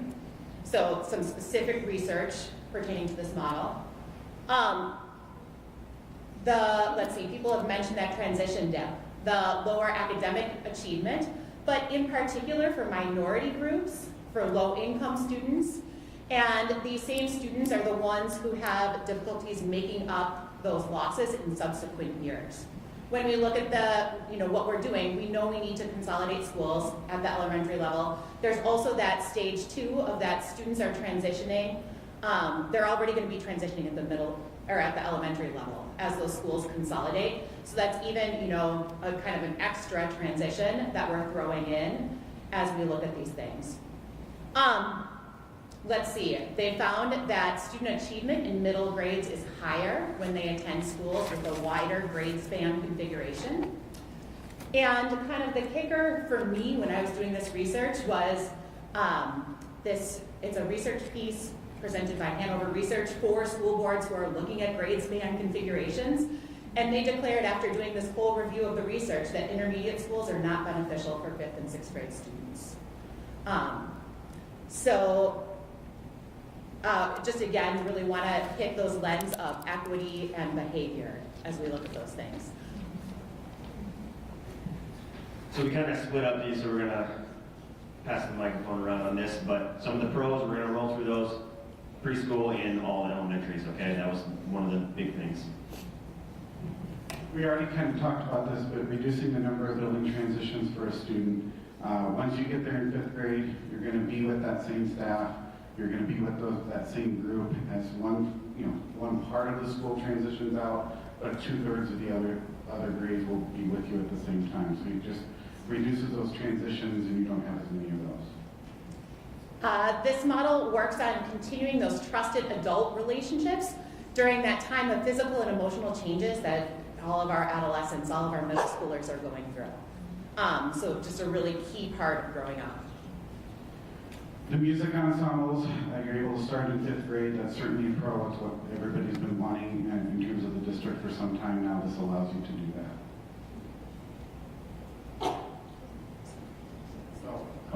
Next one's mine as well. This is one that it doesn't really fit in a great spot, but when you have a staff that can do 5 through 8 in a building, you don't have somebody in 6th grade that potentially can be at the 7th grade level. You can take advantage of that because they're in the same building. So you have more chances for acceleration in particular areas, particular grades, things of that sort. You don't limit your acceleration based on the people that are in there, or have to make up a new situation for a kid going from 6th to 7th. You can get them accelerated faster for what they, as a student, needs, as opposed to what the district is saying what grade they're in. We talked about the cost savings with the decreased transportation, but we also have just the time savings, right? So that's going to impact students, give them more time, less time on the bus. Same thing with parents who have to travel into schools. You're going to have closer schools to where they reside. We keep on talking about wanting to make Cedar Rapids a destination district, the district of choice. And we like this model because rather than adopting what our other nearby districts are doing, it does differentiate us for the unique populations and the unique strengths in diversity that our district brings to us. One of our Community Coalition members kind of said, well, if we're just doing the 5-6 model, it's like Cedar Rapids is kind of like the same as the other districts, but worse. You know, and so wanting to come up with something that is creating a model that embraces our differentiation, our diversity. That's the word I'm looking for. Oh, and I think the next one's going to. Yeah, I think we were both going to talk a little bit about just PTAs, PTOs. So Sarah and I have both been heavily involved in the PTAs at the elementary level at Nixon. Spent 4 years working with that organization. It's hard.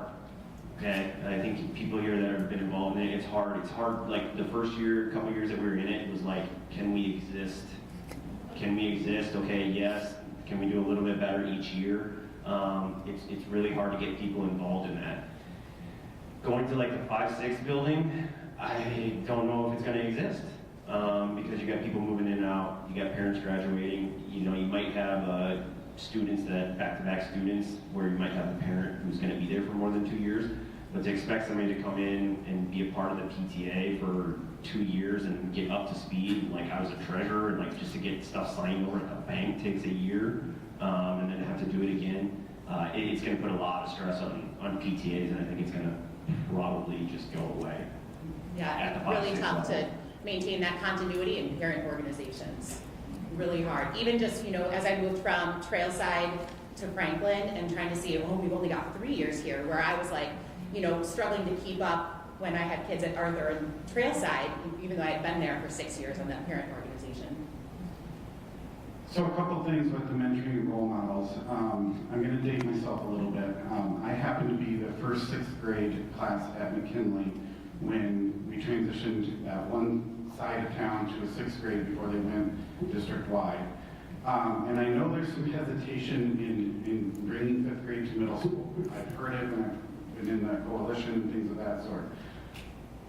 The thing I would bring up is now we don't consider anything different from 6th grade going to middle school, and the communities kind of wrap their head around it. I think that can also happen with the 5th grade model. The other thing I will say is being a PK through 12 administrator, the mentoring opportunities that older kids have with younger kids is phenomenal. And so if you're just in a 5th and 6th grade building, you're looking up to a 6th grader. If you're in a 5th through 8th grade building, potentially those 8th graders can have a positive influence on the 5th graders. Yes, there's going to be some behaviors that may not be great for a 5th grader. We're going to have buildings that can keep 5th grade in a pod that they're used to in elementary. We can do that with 6th grade. I'll be honest, at McKinley, my 6th grade year, I didn't see all of McKinley. I mean, it just wasn't. It was one hallway that we were in with 4 classrooms, and then we were given the opportunity to either stay at McKinley or go to Franklin. I was in the Franklin district, but I chose to stay. I talked to my parents this past week and said, why did I stay at McKinley? And it was just because you were already there, you wanted to stay there, and I stayed there even though I was in the Franklin. So that particular year was my experience with that. But there are some positive influences that kids can have with other kids, and I would hope that you would look at that to take into account with this model. I mean, I think right now I have a 4th grader and a kindergartner at Hiawatha, and they do big buddy, little buddy, right? My 4th grader is a big buddy. She goes down to the lower levels, and my kindergartner has a big buddy. And I think this is kind of an opportunity there, and I think you could look at it maybe as a consideration as well. Some downside there, but I think there's also opportunity there for 8th graders to be the big buddy for the 5th graders and be positive role models as well, not just negative, which I think is what a lot of people are trying to think of. When we worked as a Community Coalition team in this meeting where we were sussing out these models, we had about 15 people who were with us in our group, and we had people who, there was a staff member in our group who has kids at Mount Vernon who said, I'm so worried about sending my kids to a 5 through 8 because the other districts around also do 5 through 8, Mount Vernon, Anamosa. There was a third one that's not coming to mind right now, but she said, I was so worried. She was like, it's been great. It's been amazing. So. And then the other things, some of the other things that you heard, peer stability maintains throughout this. That's something that people have been talking about. And then that identity and pride continues on, just like you've heard in the other models. Another consideration, we mentioned the athletics, keeping them separate, but potentially making them come together if they need to. You're going to have to work through some busing issues with athletics. If you start to combine, say, McKinley and Franklin for basketball, how are they going to get back and forth?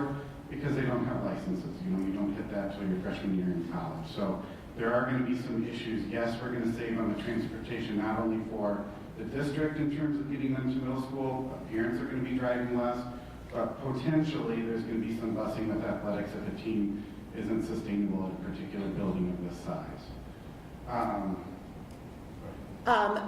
We heard from a few different music people tonight, and all of the pros that have been mentioned by those music people are achievable in this model. So they start at 5th grade, those specialists, all that kind of stuff are all achievable here.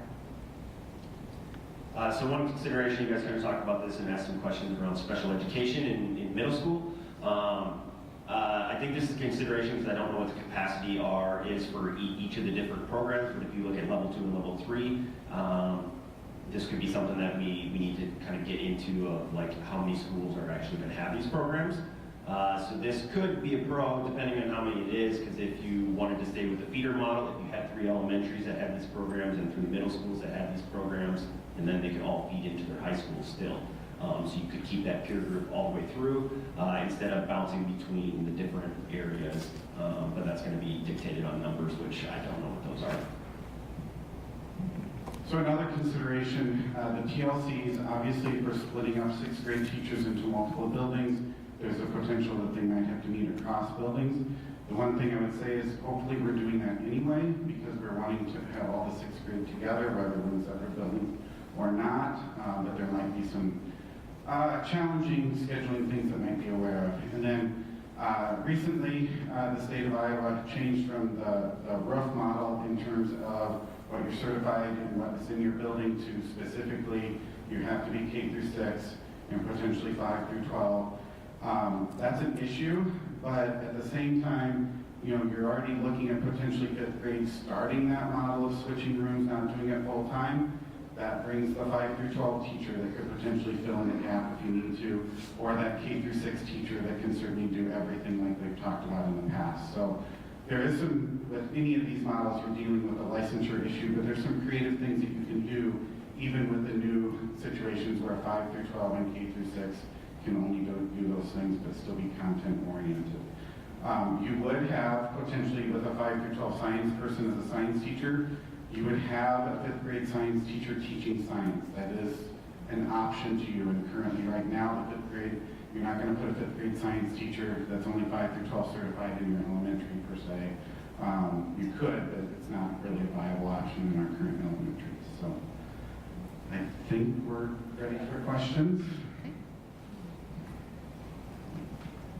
I just want to say thank you so much for championing this model and bringing a lot of good information and good research. And obviously you were very student focused in this. So I just wanted to say thank you. I don't have a question at the moment, but I just want to show you gratitude.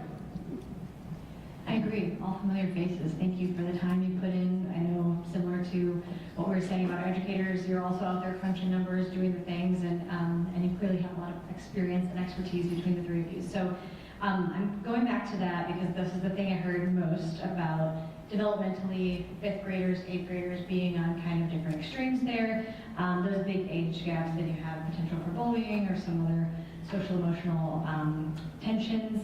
So wondering, I'm trying to get a sense of, maybe someone can tag in, how we can paint a picture of what that looks like in our current buildings, right? So when we say keeping them separate, or even just transitions between lunch periods and special and all of those things, do we have a sense, or maybe someone can speak to this, of how we would configure those spaces to accommodate for those developmental differences? I guess I would go back to my 6th grade year where we were in that one hallway on one floor in that building. And I would say, if I remember correctly, some of the teachers moved instead of the students, but also at different times during the day, we as the students moved like to specials and things like that. But it was very intentional about where we were going, and I think with the multiple levels of the building, sometimes we think of that as being a negative, but it does offer some separation in those middle schools that we have currently at our disposal. So I would say, I think strategically the administration could be planful about that, depending on if you're moving teachers, you're moving students, that sort of thing, we could take that into account. So. Okay, now I do have questions. So in middle school, the specials are the exploratory teachers, which look kind of different than they do in elementary school. And I know you guys might not have this, but this would be something we maybe want to explore before we adopted this model. How would that work in terms of specials, exploratory teachers, because they're different, right? You don't take engineering tech when you're in 5th grade, but could you? So like, how would we just look at that differently, I think? And then lost my other thought. I do think that's one of the advantages of this model, is it opens that opportunity as opposed to kind of closes it at the elementary level, or a 5-6 building, you might have a 7th through 8th person that can take advantage of that. Some of those flexibility and schedules within that building would allow that. So I almost think it's a positive as opposed to a concern, I guess I would say. With both these questions, I think, we're not administrators in the district, and we just put this together and haven't had the luxury of the time and the, multiple meetings and things like that, like the intermediate model has had. But we have great faith in the leaders in this district, that, the creative thinking, when you think, okay, so what would it look like? Would 5th grade be moving up this stairwell and 6th grade be moving down this one? Or, what can we do? Can we do engineering tech in 5th grade too, to bring that exploratory in, and those kinds of things that would be really interesting to think about, but definitely would need more thought. Yeah, so I just want to echo what everyone has said here. Thank you so much for being here and for being familiar faces. I love the way so many advocates just in the room, but that you all took a chance to stand up and talk to us, and so thank you. I just wanted to point out maybe just a couple things. Maybe I'll get to a question, but just some stuff for us to consider. I think I really thought that your approach, I appreciate the equity angle and the lens that you came to us with. I really think it was an interesting just thought with the PTAs and how we engage and keep families engaged in with those transitions. I just think that's not something I was thinking about, so I appreciate that.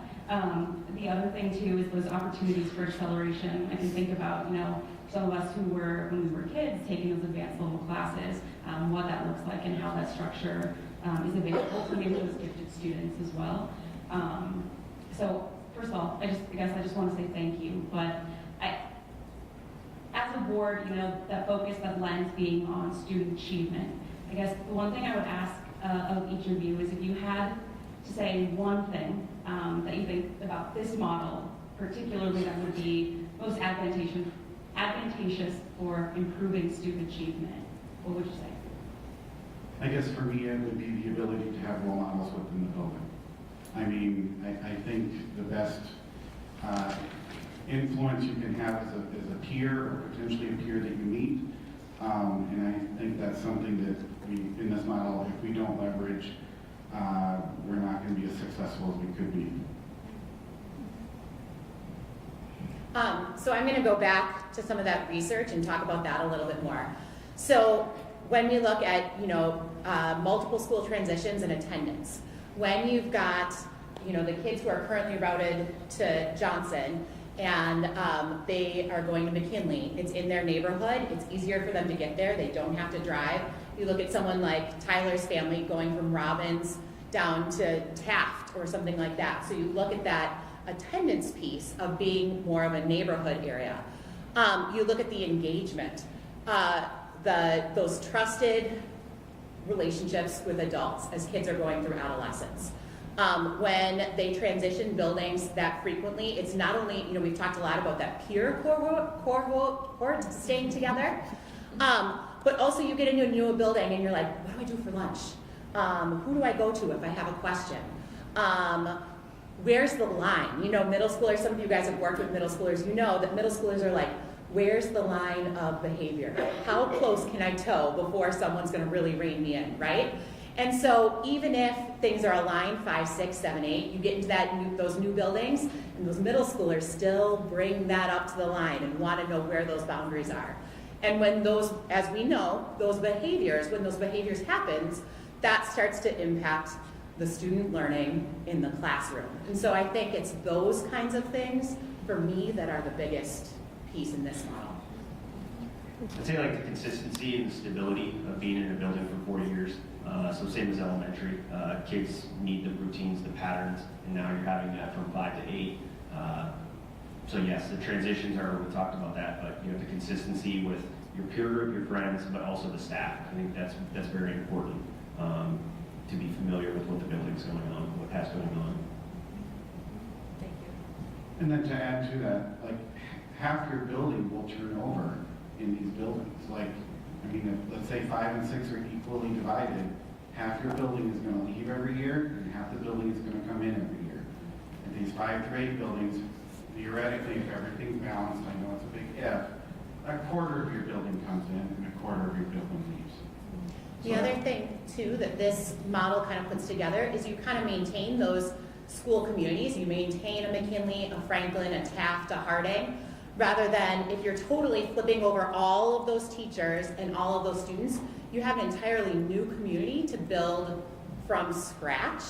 And you've got to go through those PBIS expectations and that whole process again, and all of those kinds of things. So it's kind of more like absorbing a grade level when you talk about that, creating a new building. Thank you for that. And to my earlier question, I think that was also maybe not posed to you, but to our staff just to consider, so we as a board understand what that would look like physically in the space. Movement of students in a 5-8 building with our current facilities. So I appreciate your drawing attention to that. Sarah and Eric, since you both have experience in these buildings, correct? Like a 5-8 model? Okay. Yeah, so I'm curious if there were, going back to the earlier question around kind of social emotional supports, are there other layers of supports baked in for those 5th grade students, for example, or counseling services, or in your experience, have you seen anything that we might consider as we're looking at this model? I know you didn't ask me, but I'm going to answer it. I'm married to a special ed teacher, Kate, and she teaches in an elementary school at Linn-Mar, actually, and so transitions is like the thing that she talks about all the time, and how hard it is for her students that she works with for 5 years to transition to 5th grade, and then knows that they have to do it again in 2 years. And specifically for her students, that's a huge deal. And we talk about this at our home, and we don't know which model we think is best necessarily. There's a lot of different considerations, but that's something that's the biggest thing for her in her world. I think one of the things is the supports we have in place for the 6th grade. Well, I know it's not apples for apples, but we'll be able to transition some of that to 5th grade. So it's not like we have to develop a whole new thing for 5th grade, because it's truly that new building aspect. The 6th graders are going to be used to it. The 6th graders, I would argue, are not going to need as many supports, and so you can rotate those supports into 5th grade. But if you have 2 buildings where they have to transition to, now you've just ballooned who's responsible for those, what resources you have to have, and things of that sort. So it's not a matter of me seeing a difference in it, it's just where it takes place. And yeah, it'll look a little bit differently for a 5th and 6th grader, but not dramatically, I would argue there. I'm trying to think of things that I've seen that work well. Looping of counselors to maintain those relationships. is one of the things that I've seen in buildings that works pretty well. Maintaining those counselor ratios, I think, are really important, especially at the middle school level. You know, the recommendation is 1 counselor to every 250 kids. So, yeah. I think with any of these models, we need to talk about how to support the kids that are transitioning from one building to another. I think there's a gap between any of those. The current model, all of these different ones that we're talking about, I don't think any of the kids are probably being served as well as they should be in these transitions. One question that I had, and again, I've kind of been looking through the data that you were given, and there may not be enough here, but so this may be something that we need to get a little more research from.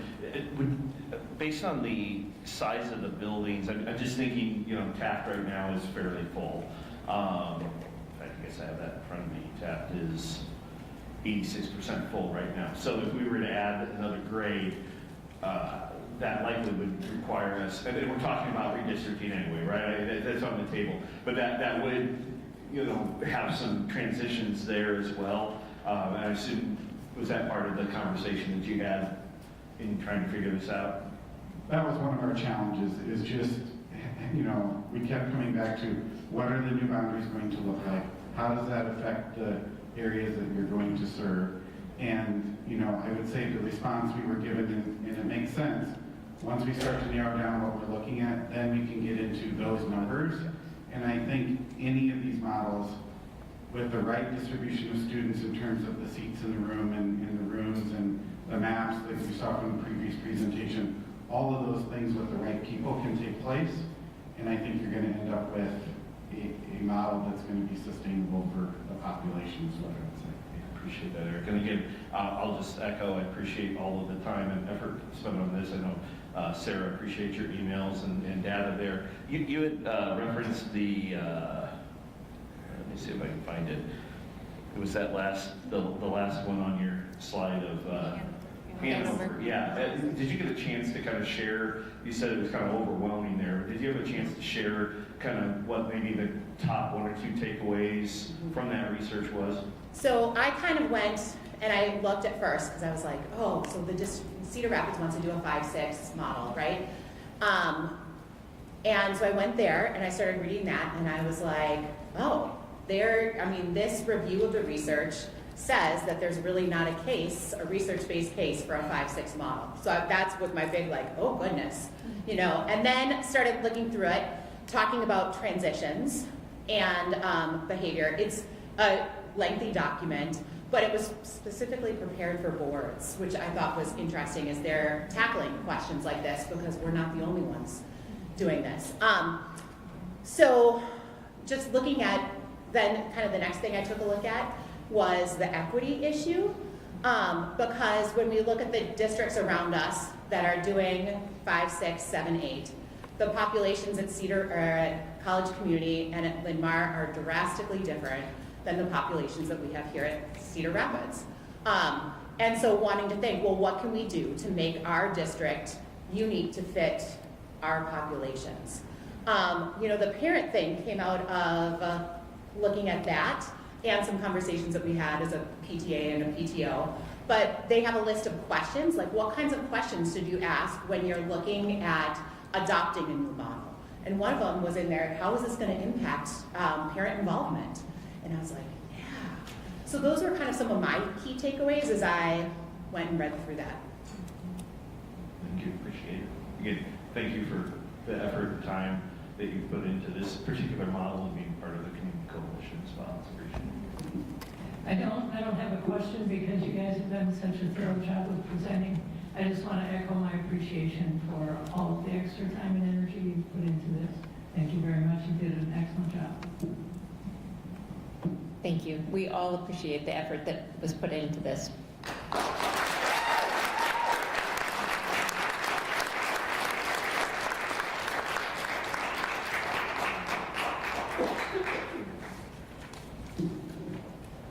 We ready for the high school now?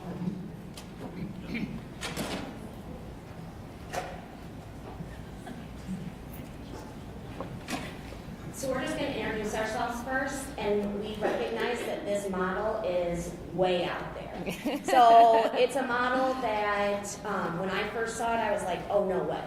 So that's why I chose to go to this model, and then it kind of, as it evolved, I was totally on board with it.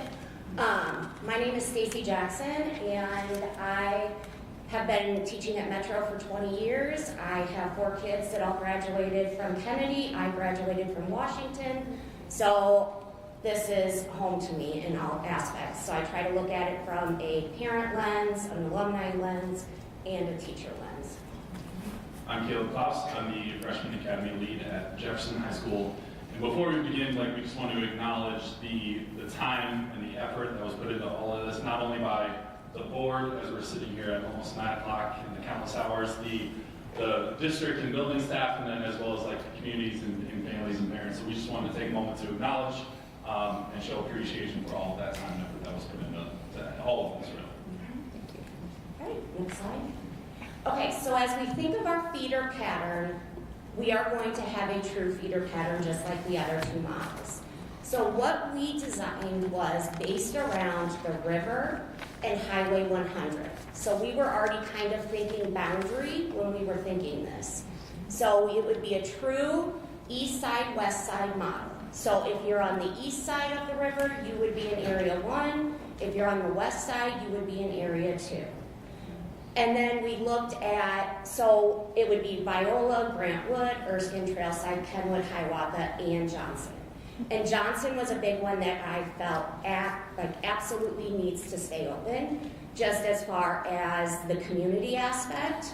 And then you'll notice in Area 2, I also have CRA, just because that is a very similar school as far as Johnson, with the same populations and the support that that school provides to families. So you will notice the numbers behind the elementary school. That is the viability score for that building. So the viability score was administrators looked at the capacity, the physical condition of the building, and the operational costs, and they were able to award a number to each building, with 29 being the highest. So ultimately, when we were looking at the elementary schools, we were looking at what is the capacity number, and then we were also looking at that viability score. Is it a school that has a higher viability score? Then if you were on Area 1, you transition to Harding. So again, we're keeping the intermediate model where you would have the PK4, 5, 6, 7, 8, and then the 10 through 12, or 7, 9, sorry. So that is a difference, is that the 9th grade would then be down with the 7th and 8th. So high school would just be 10 through 12. So the intermediate building would be Harding, the middle school building would be Kennedy High School, so that would be then transitioned from a 9 through 12 building to a 7 through 9, and then the high school would be Washington. And then you can see down for Area 2, we split it into 2 sections just because we do not have a building on the west side of Cedar Rapids that could house the number of students that we would need for an intermediate model and a middle school model. So that way then we had to have 2 schools for each of those. So the West Willow, Hoover, and Van Buren would go to Maple Grove, which would then go to Taft and then to Jefferson. And then the CRA, Grant, and Harrison would then go on to Wilson and Roosevelt and then Jefferson. So still looking at trying to keep as much of the neighborhood school as possible. So that way if your elementary is closer to that 5-6 building, which is then closer to that 7-9 building, and then the high school. So after we constructed the feeder system, we next looked at capacity and utilization and made sure that A, all the schools in our areas and zones have the capacity for the enrollment that we currently have, and then B, are we matching the utilization that we would want to kind of reach.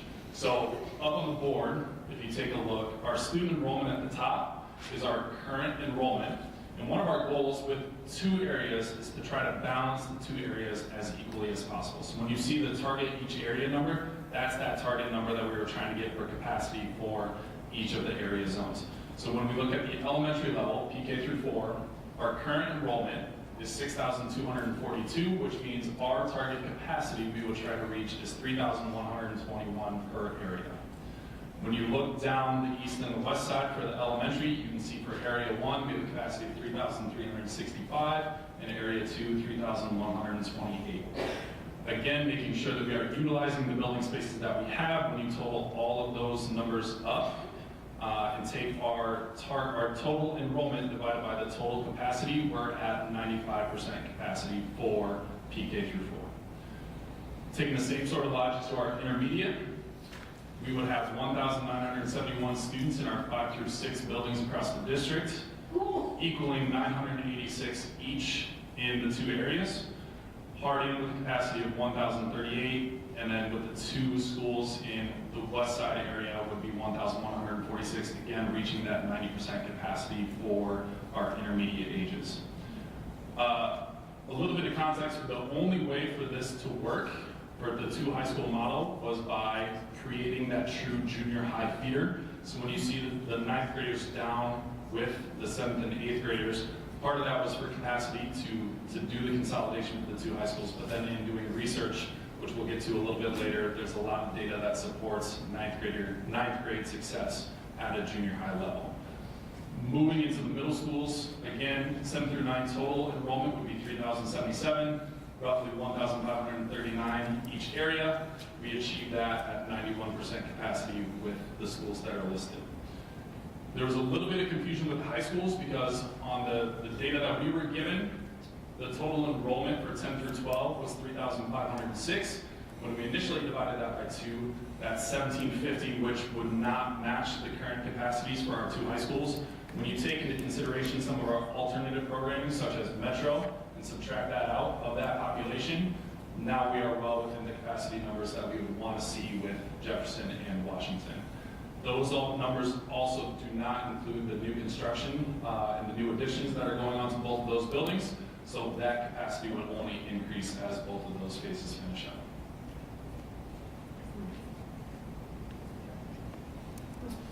When it comes to family priorities, again, like Stacy had kind of mentioned, we are following all of the benefits that the intermediate model kind of introduced earlier on, with the added benefits of the junior high model and consolidating down to 2 high schools. The biggest benefits when it comes to our family priorities, which are shown up there, our families in the community and staff have shown that they value things like fine arts, athletics, and extracurriculars, dual credit opportunities, mental health and wellness supports, early childhood education, all of these pieces. Those things only grow when consolidating at the high school level. Right now, what we have is all of our resources for high school students split up and divided across 3 schools. This will allow us to look at all those funds and resources, pool them together, and then only divide them up in 2 ways. So when we think about things like fine arts, not only do we have the opportunity to introduce those fine arts at a younger age, like with our 5-6 intermediate model, we are now taking our students who are involved and pooling them together, creating more successful programs, pooling together the resources and equipment that make those things successful. Same thing goes for athletics. When we look at our athletes who are spread across 3 buildings right now at our high school level, we will funnel those down to 2. In theory, our athletics and extracurriculars will all improve. When it comes to mental health and wellness supports, the added supports that we have introduced at each building, it's the same sort of logic that right now they are divided across 3 schools. You will now get to add all of those supports in just 2.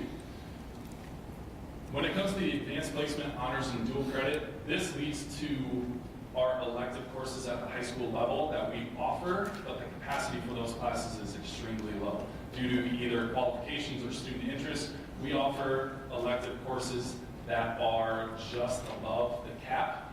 So we offer APs and specialty electives with 10 students or 12 students when our ratio for all the other classes are 30-to-1.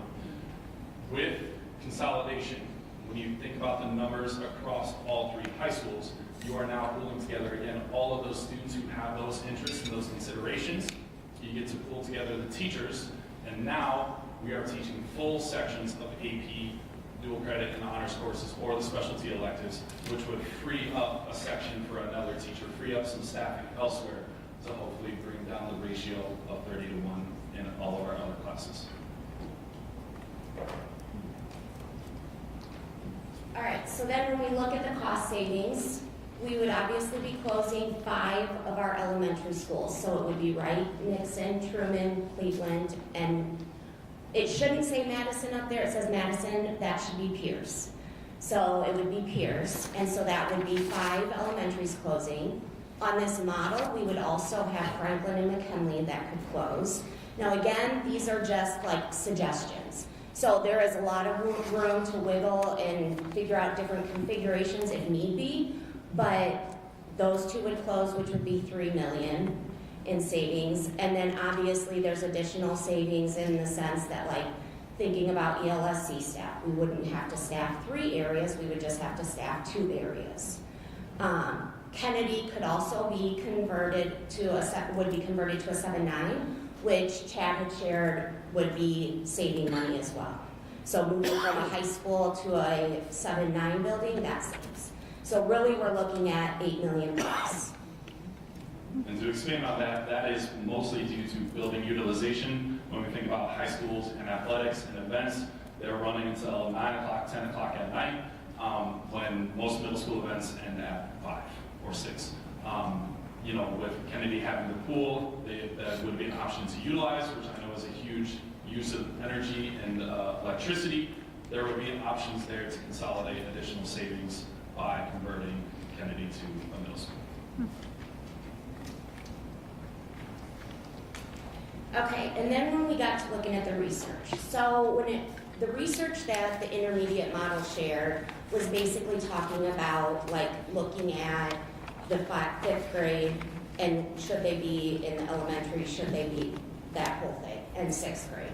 So we found the same research, and then we also found, so when it comes to 9th graders, it is more beneficial for 9th graders to be either in their own building or to be in the younger middle school, junior high model. So what they say is that creating a junior high buffer, a safe space for early adolescents to grow socially, emotionally, and cognitively before the full wave of high school hits. So it allows them to truly work on getting ready for the high school model where you have to pass classes, where you have to think about your GPA, where you have to be thinking about college already at that younger age. Because currently, 9th grade, your 9th grade year impacts your GPA for when you graduate your 12th grade year. Your 9th grade year impacts your applying to colleges. So then it kind of allows for that 9th grade to be pulled out of that high school setting and allows for them to get used to that and get prepared prior to being based on those same criteria. There was also,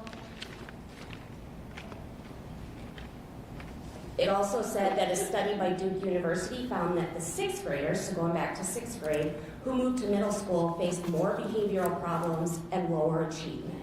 So by keeping them in a 5-6 building, 6th graders are not necessarily ready to move on to that middle school level. They still are more academically and more maturity-wise at that elementary level. So keeping 5-6 together and not having them move up where they're surrounded by 9th graders and 8th graders was more beneficial for them.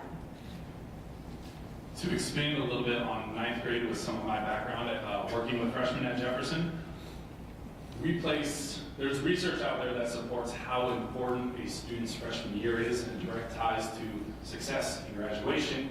So making that shift down from 9th grade in high school to 9th grade at junior high, knowing that there is a link to success, there is a link to failure rates and the decline in failure rate in that junior high model, would only be beneficial to our freshmen and therefore their entire high school career. The other piece, again, working with freshmen, is that we spend so much of our year with them preparing them for high school. The problem is that we are preparing them for high school in high school. So allowing them to have that separate space where they have that opportunity to prepare before they are fully embedded in the system would only lead to huge benefits for our 9th grade students. Another piece that I found in regards to our 9th graders was the fact that by having them in a separate building or a separate wing of the 7 through 9 building, that they benefit by focusing on building those relationships prior to going to high school. So they would be together from 7, 8, and 9. So they would already have that group of students that they have a core relationship with, so that once they get to the high school, the main priority for 9th graders is their relationships and their social being in the building. And so what we are finding is that 9th graders go into that high school and they feel like they've got to prove something to everybody and to those seniors and juniors. And so if you kept the 9th grade out of that, then you see less behaviors with the 9th graders. So when it comes to the pros and considerations, the first thing I want to address is actually the big table at the bottom of the screen. So my curiosity, I went to the Department of Ed website and I pulled enrollment numbers for all of the schools across Iowa. My curiosity was, if we were to consolidate into 2 10 through 12 buildings, how would that rank us compared to other buildings across the state? The first thing I found is that when we introduced this topic 2 weeks ago and introducing a junior high model, the first question that came up was, well, who else runs a junior high model? And I didn't have that answer off the top of my head. I could think of 1, maybe 2 schools. In doing this research, the rows that are highlighted in green, you can see that their grade 9 total is 0, meaning they run a junior high model. The notable ones up there would be Valley High School, Southeast Polk, Johnston, Northwest Waukee High School, Ankeny Centennial, Waukee, Ankeny, and Cedar Falls. As somebody who's involved in athletics, those schools all ring a bell as very notable and very successful programs in both fine arts and athletics. If we were to consolidate our schools and tally up the total, compared to the other buildings with their 10 through 12 total, there's a big red arrow that points roughly to where our 2 high schools would be compared to the remainder of the schools up there. The other one to note is that depending on kind of the path that different larger school districts take, another notable one that's already kind of taking the lead on this is the Waterloo High Schools and the Waterloo School District. When they consolidate, they will also be running a junior high model, and they will be second on this list as far as total enrollment for their 10 through 12 high school. So in comparison, we had members talk earlier about being competitive with the west side of the state, the central Iowa. This is one of those factors that would allow us to be competitive when competing in those sports and those finals. Some other things to consider and other pros.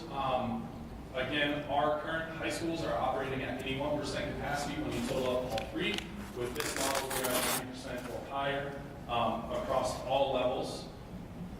One fear or one reservation that with our current high schools at 81% capacity, if the trend in the decline in enrollment were to continue, seeing that capacity or that operating capacity of our high schools drop below 80% or continue further, this would end up being some conversation that we would have to have in the future anyway. So seeing Waterloo, seeing some of these other school districts, seeing where it would stack us compared to larger schools across the state, is this something that our school district should consider now? We've touched base on a lot of these ones already, so we've talked about our special programs and our specialty electives. When we talk about special education, I know at Jefferson some of our staff are spread thin, so again, being able to refine and target the resources that we have available would be beneficial to both high schools available. When it comes to considerations, really what we're looking for here is that when we drafted this model, we were trying to create the maximum efficiency in terms of capacity and the maximum savings. With that, there also allows a lot of flexibility with what happens with those savings. So for example, the buildings that we chose aren't necessarily the buildings that we have to go with. There could be a swap with Washington Kennedy, there could be a swap with Franklin and McKinley that were not used in our model, or any of the elementary schools that were not used in our model. There is flexibility in that budget to be able to allow for some of those things.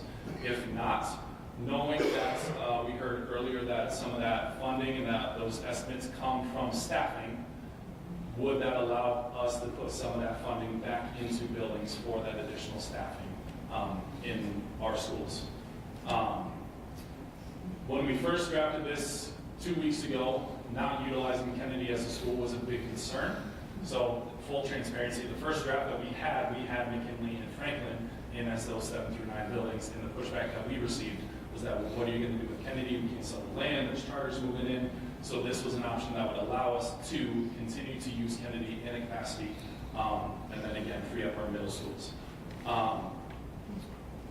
Similar to some of the other two models and what they've talked about, obviously with this, we would have to look at redefining the boundaries. We had drafted up what it would be with the river, but that's not necessarily what it would have to be. We would have to look at our populations, where they live, and get into that nitty-gritty work with that piece. But knowing that we would have 2 high schools would help level the playing field when it comes to those as opposed to 3. And I think one other thing that really hit home was by doing the 2 models, you're helping with distributing the diversity and socioeconomic status among 2 areas within our city. So right now, there is a disproportionate number based on which school you're at, and this would help level that field. The last things I'll note is I appreciate the 5 through 8 model and the acknowledgement of the transitions and how hard they can be. All data again supports that the 9th grade transition is the hardest, and hit students are hardest. So anything that we can do to ease that transition, even if it means holding that development and allowing them an extra year to prepare, would be beneficial. The last thing that we have out there in our flexibility is that if it stems around the junior high, I know earlier, it wasn't one of the models presented earlier, but this model would also still work with a PK or K through 6 model leading into junior high and then leading into high school. So again, just things to consider with the flexibility of this model. Any questions? Thank you. That was very thorough, and I appreciated so much that you started with this idea is way out there. Sometimes thinking way out there can lead to great solutions. So I really appreciated the walkthrough of this and all the work that you did on that. My question really kind of goes back to that 9th grade piece of it. So kind of model aside with the freshman academies, and I believe you're involved in freshman academies and you're at a high school as well. Do the freshman academies, in your opinion, achieve some of that separation for 9th graders, or could they in the future? They could. The separation with 9th graders is not, it'd be one thing to separate them 100%, but the other part of it is that they are taking electives. So working in the freshman academy space, and this may be a question, I'll just get ahead of it now, with the new additions targeted for freshman academies, that was kind of the intent. But our freshmen will also have global electives that are outside. They'll have other opportunities, fine arts, athletics, all of which will be outside of that freshman academy space.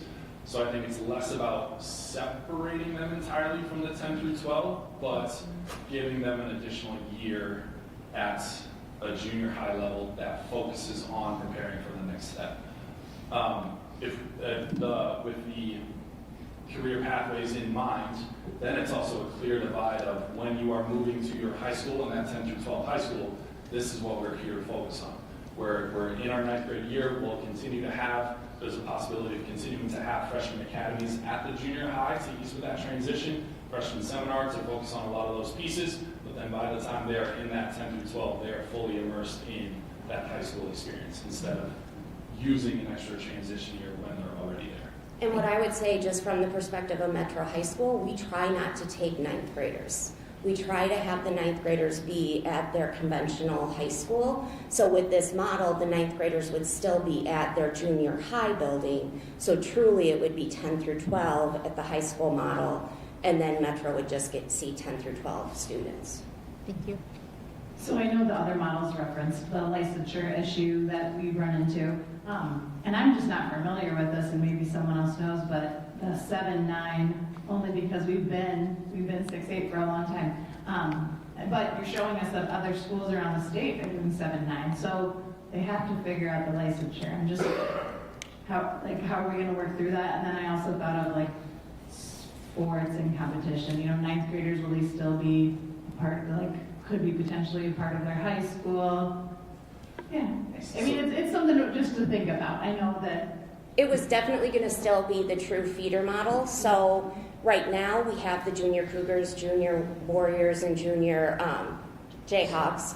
So we would still have that. So the 5-6 could still be like that junior model where they're playing extracurricular in the evenings or whatever. And then the 7 through 9 would have the actual sports through the school. And so those kids would stay together. And so they would still have sports. They would start at 5th grade. Same with the fine arts starting at 5th grade and then just building up. I would wonder if, with 9th graders being at a junior high, if that would actually lead to more encouragement, being in a familiar setting, more encouragement to participate in things like fine arts and extracurriculars, just because they're in a familiar setting, they're in it for 3 years, that they would continue to pursue the things that they did in 7th and 8th grade. And then again, athletically, as they begin to develop, when they're in that 10th grade, now they're ready for the JV and varsity competition. Continuing in that conversation about the 9th graders, I'm just wondering about the opportunities for 9th graders then to enroll in advanced classes. I know they have some opportunities for advanced placement classes when they're housed in the high school. Would that be something that could still be an opportunity for them? I would say yes. And actually, as you mentioned, this one pro that I forgot to mention earlier is that we had the same issues and are having the same issues currently with our 8th graders. And so our 8th graders who want to come up and take classes for high school credits, they are currently being bused to a high school to be able to take 1 to 2 classes at a high school level and then bus back for the remainder. So one thing to add on to this was that there would be an easier access to high school credit for 7th and 8th graders, leading to a path of more students in advanced AP dual credit classes. Now, if there was enough to warrant AP sections, then I would say yes, it would be offered there. If not, then it would follow what we do currently with our 8th graders, and we would find modes of transportation to get them to high school for those AP courses. Okay, so I think what I'm hearing you say is that there would be potential to offer AP classes for 9th graders in that 7 through 9 building. Correct. So when I think about our freshman academy now, in our freshman academy core classes, we are offering AP World, AP Human Geography. The remainder of the AP courses are electives. But again, depending on the request and depending on the need, if we were to go back and analyze our current 9th graders and what AP courses that they are taking, if we could justify staffing and housing those AP courses in middle school, I would say we absolutely should do. Thank you. This is all really interesting. I appreciate you being here. And you made the cut to the top 3. It was the one that had the least number of jobs. In the room, was there a general sense of, is it the loss of identity and legacy and just, it's a big, was there any overarching theme there as to why it was 3rd place? Yes, so the big overarching theme was the fact that we would be losing a high school. So there is that huge pride in this town. So you're a proud Jayhawk or you're a proud Cougar or a proud Warrior. And so that is going to be something that is going to be really hard for our community to kind of swallow. Especially, I went to school here in Cedar Rapids, kindergarten through 12th grade. So, it is something that's, ingrained in you. So that is going to be a huge change. That would be a big difference. But the whole idea of Kennedy not being a high school and Kennedy then being a building that sits empty, and what do we do with that building? And then do we try to sell it, but we don't want to lose it to another charter model? So that was the big reasoning behind not a lot of support behind it, just was the idea of Kennedy not being a building that we're utilizing and then possibly losing that to our competition. Yeah, I appreciate just this longer term thinking, right? Our job is to be fiscally responsible, not just this year, but in years to come. So when you talk about consolidating resources and supports and centralizing efficiencies, I would be curious if we had information on what that cost per pupil could look like if we, consolidate in that way, just what that savings just as a district might look like each year. And then another thing that I'm Stacy, right? Yeah. That I appreciate you mentioning is looking at potential redrawing of boundaries, that split, and the demographics. I'd be curious, specifically looking at socioeconomic, race, ethnicity breakdowns. I know that's something that we have quite a wide gap in between our high schools, and so I'm not sure if we can get that information, but I'd definitely be curious to see what that could look like in this model.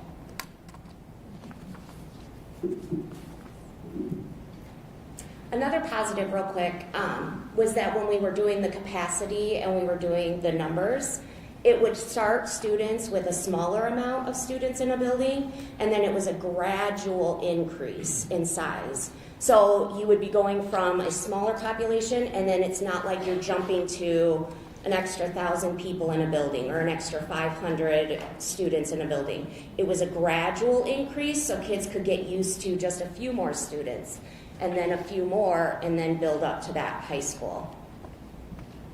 Can you speak a little bit on the feeder pattern? When I'm looking at the east side, there's 7 elementaries. They feed all into one intermediate, and they stay together. And then on the west side, it's the 6 to 2 to 2 to 1. So it feels like a big difference between having kids get together in 5th grade versus 10th grade. So maybe can you speak to that and what the discussion group was like? Yes, so ultimately we would love the elementary going into one building. We would appreciate what we're doing in Area 1 on the model. Unfortunately, in our district, we don't have any bigger schools on the west side. So all of the schools that we have built to larger capacity are on the east side. And so when you think about that, we don't have a building that can house that number of students on the west side of town for the number of students we would need for the intermediate and the junior high. Yeah, I think going back to some of the slides that we had earlier, I think our target number to keep the 2 zones balanced was 900 and something. And none of our schools, aside from Harding and Kennedy, have access to a capacity of 900. Now, to kind of like the counterpoint, we had talked about the flexibility, and on Area 2, it does follow a nice feeder pattern with 3 elementaries feeding into one, and then eventually getting to the high school. That could be redrafted for Area 1 with Harding and Kennedy. However, that would be a tough pill to swallow, not utilizing either of those two schools, knowing that they're some of our largest capacities. So it allows us to still utilize those spaces, keeping the true feeder patterns. We just don't have, as Stacy was saying, we don't have the buildings to be able to replicate that on the opposite side. We could go the opposite way, but again, not using Harding and not using Kennedy would be difficult. So I don't think this is going to be a question, but we'll see what it turns into. I just wanted to say thank you to both of you, so Caleb, Stacy. This is a true testament. Stacy, I was sitting next to you at the 3rd Community Coalition meeting, and correct me if I'm wrong, but I think you said, I just don't know much about that one. I'm going to go give it a try. Yeah. And it was amazing because afterwards you came back and you said, I actually really like this, and it seems viable. And so it was just really fun to see that evolution and for you both to champion that and take it on. And I watched also it evolve, like you mentioned, closing Kennedy to then turning it into the middle school. And I just think it's a testament to sort of the ingenuity of just the district, and also a larger testament to this conversation tonight about transitions. And thank you for bringing in that high school perspective. I think it's very valuable. It's not a question, it turns out. So thank you, that's what I want to say. Absolutely. I do have a question. You alluded earlier to switching out some of these buildings, and so I do want to revisit that. McKinley and Franklin right now would be closed, according to your plan. Would it be possible to switch out Franklin and McKinley, say, for Harding and Taft? But I'm just, like, based on some of the work we did in our facilities meetings, Harding and Taft seem to be like facilities that are going to be harder to maintain into the future. Would it be, like, would that work? And maybe you don't know without sitting down and reconfiguring. It would be having to reconfigure, but looking at, so currently Franklin's capacity is 806, and McKinley's capacity is 824. So when we look at those numbers, we would not be able, like, we would be way over to use those buildings as intermediate, and we would be under using them as a middle school model. So that was the issue with that area one, is that we ran into schools that either gave us where we're not using the capacity up to a height, like a 90% or an 85 or higher, or we just didn't have enough room. And again, part of that is proximity and location, that neither of those two schools will be able to be utilized on the west side, just due to the locations. When we talk about flexibility, again, we can look at swapping out something or doing something different between intermediate and middle school. I know as part of the Community Coalition meetings last week and 2 weeks ago, there was a lot of talk about the potential for utilizing those spaces for like some of the alternative programs. If those buildings can be repurposed for those as well, and then again, saving funds elsewhere as far as renting spaces or leasing spaces, those are options. But again, with this option, there just seems to be flexibility with the additional spaces and buildings that are not being used. And I would say one thing that we kept in mind was also trying to keep that neighborhood or close proximity, so that we wouldn't have somebody living in Robbins and having to travel all the way to Roosevelt or Taft. So we're trying to still keep you in the same area or vicinity, so you're not traveling so far. I wanted to thank you for bringing this comparison of some of these other high schools, because I think that tends to be a part of the conversation often where we're saying, why aren't we as competitive? Or, so to see just a side by side, what are the people doing? And at the same time, the Waterloo conversation, I'm curious if everybody's facing similar issues. Do we, in your experience outside of Waterloo, are you hearing, or is anybody hearing of this consolidation to, from multiple to whittling down of high schools? Curious if that's been a common theme. I'm not hearing of any conversations, but I know of another very large school district in Iowa that is also facing a very large budget deficit that potentially could be visiting the same conversations that we are. Yeah, I just think it'd be helpful to learn from them, and just as we're considering the different models, especially since Waterloo's going through that currently, correct? It would be helpful to have some insight there. So. And it is possible, like if this is the path that we want to pursue, there are examples of schools that we could visit and see what works for them, all within the state of Iowa. Yeah, similar to that 5-8 model at the Mount Vernon location, a site visit, for a similar model might be helpful. So, thank you. One thing I do want to touch on, I alluded to a little bit earlier about the additions, and then kind of what would happen with the additions with the two high schools. Ultimately, that's why we chose Wash and Jefferson, is because they are getting the two new additions. The one benefit with utilizing those two is that guarantees that every single high school student then has access to the new CTE automotive construction materials and equipment that we would have access to at those two buildings. One question when I was exploring this was how would we utilize the freshman academy spaces that are being specifically built for freshman academies? And the idea there is that there are many ways that you can get creative and utilize those spaces. One that quickly came to mind is that as we continue the career pathways, that space could be a potential fit as a career center. And then now these spaces are housing your career electives as you continue to move through these pathway options. So I just wanted to address that with our construction, with 9th graders moving down. That does not mean that the space wouldn't be utilized. We can get creative and find great solutions on how to utilize that space for our high school students. I think this is the one, like you said, I think the number that you've already shown is 8 million plus, right? So the other two are showing 6. So just curious if the community really would have an appetite for going from 3 high schools to 2, but that idea that there's additional money there that's potentially getting saved and how that might get deployed.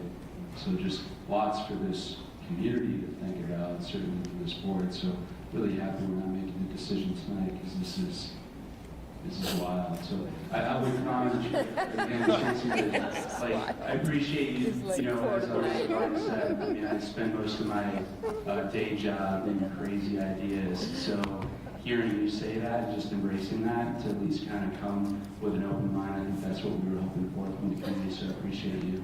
Glad we can bring it here for you too. So.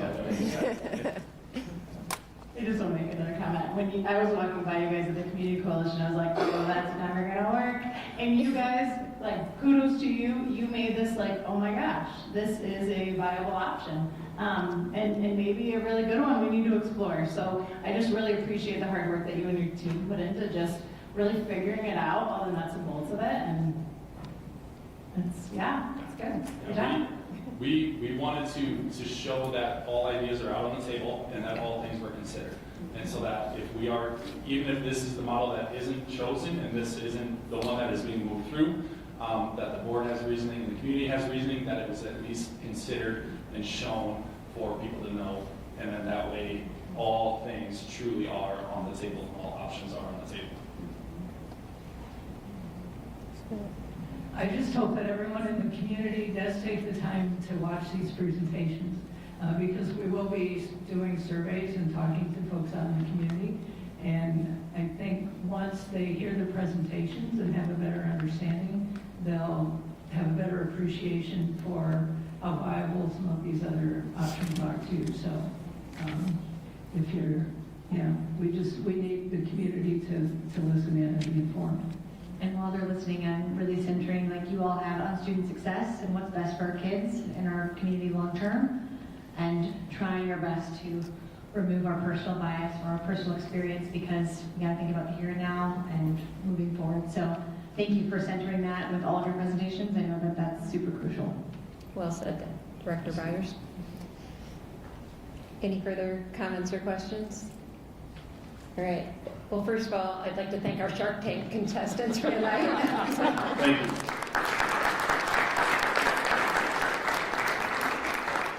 I'd also like to thank everybody who's serving on the Community Coalition as well, and to our staff for being here as support, and to everybody who came out from the community. And it was such a productive and helpful evening. Thank you, thank you, thank you. With that, I want to provide a reminder that the time we meet for our next regular board meeting is Monday, February 9th, 2026 at 5:30 p.m. Do we have a motion to adjourn the meeting? Second? Second. All those in favor say aye. Nobody say nay. All right. With no further business, we stand adjourned at 9:34 p.m.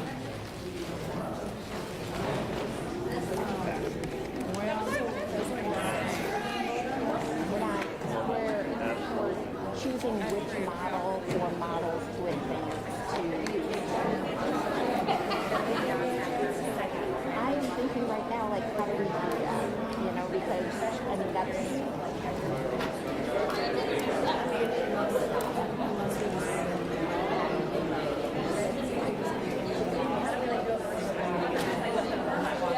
You're going to narrow it at least a little.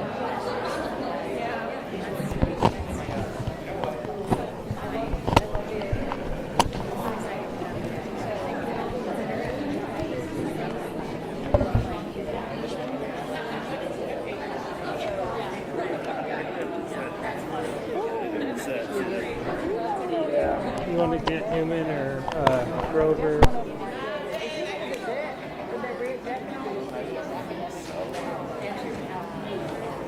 I should introduce myself. It's not that I'm supposed to know everybody, but there's two people I don't know. Hi, how are you tonight? I'm good. I'm glad it didn't go super late today. I know it's been later in the past, so would you be able to answer a question or two? Or? Time well spent. You looking for me to answer, or would you want the board to answer? Either one, honestly. Just yeah. Whoever, if you prefer, if you prefer. Yeah, maybe I'll yield over to the board. Is that okay? Y'all want to answer questions? I can do that. Okay. Yeah.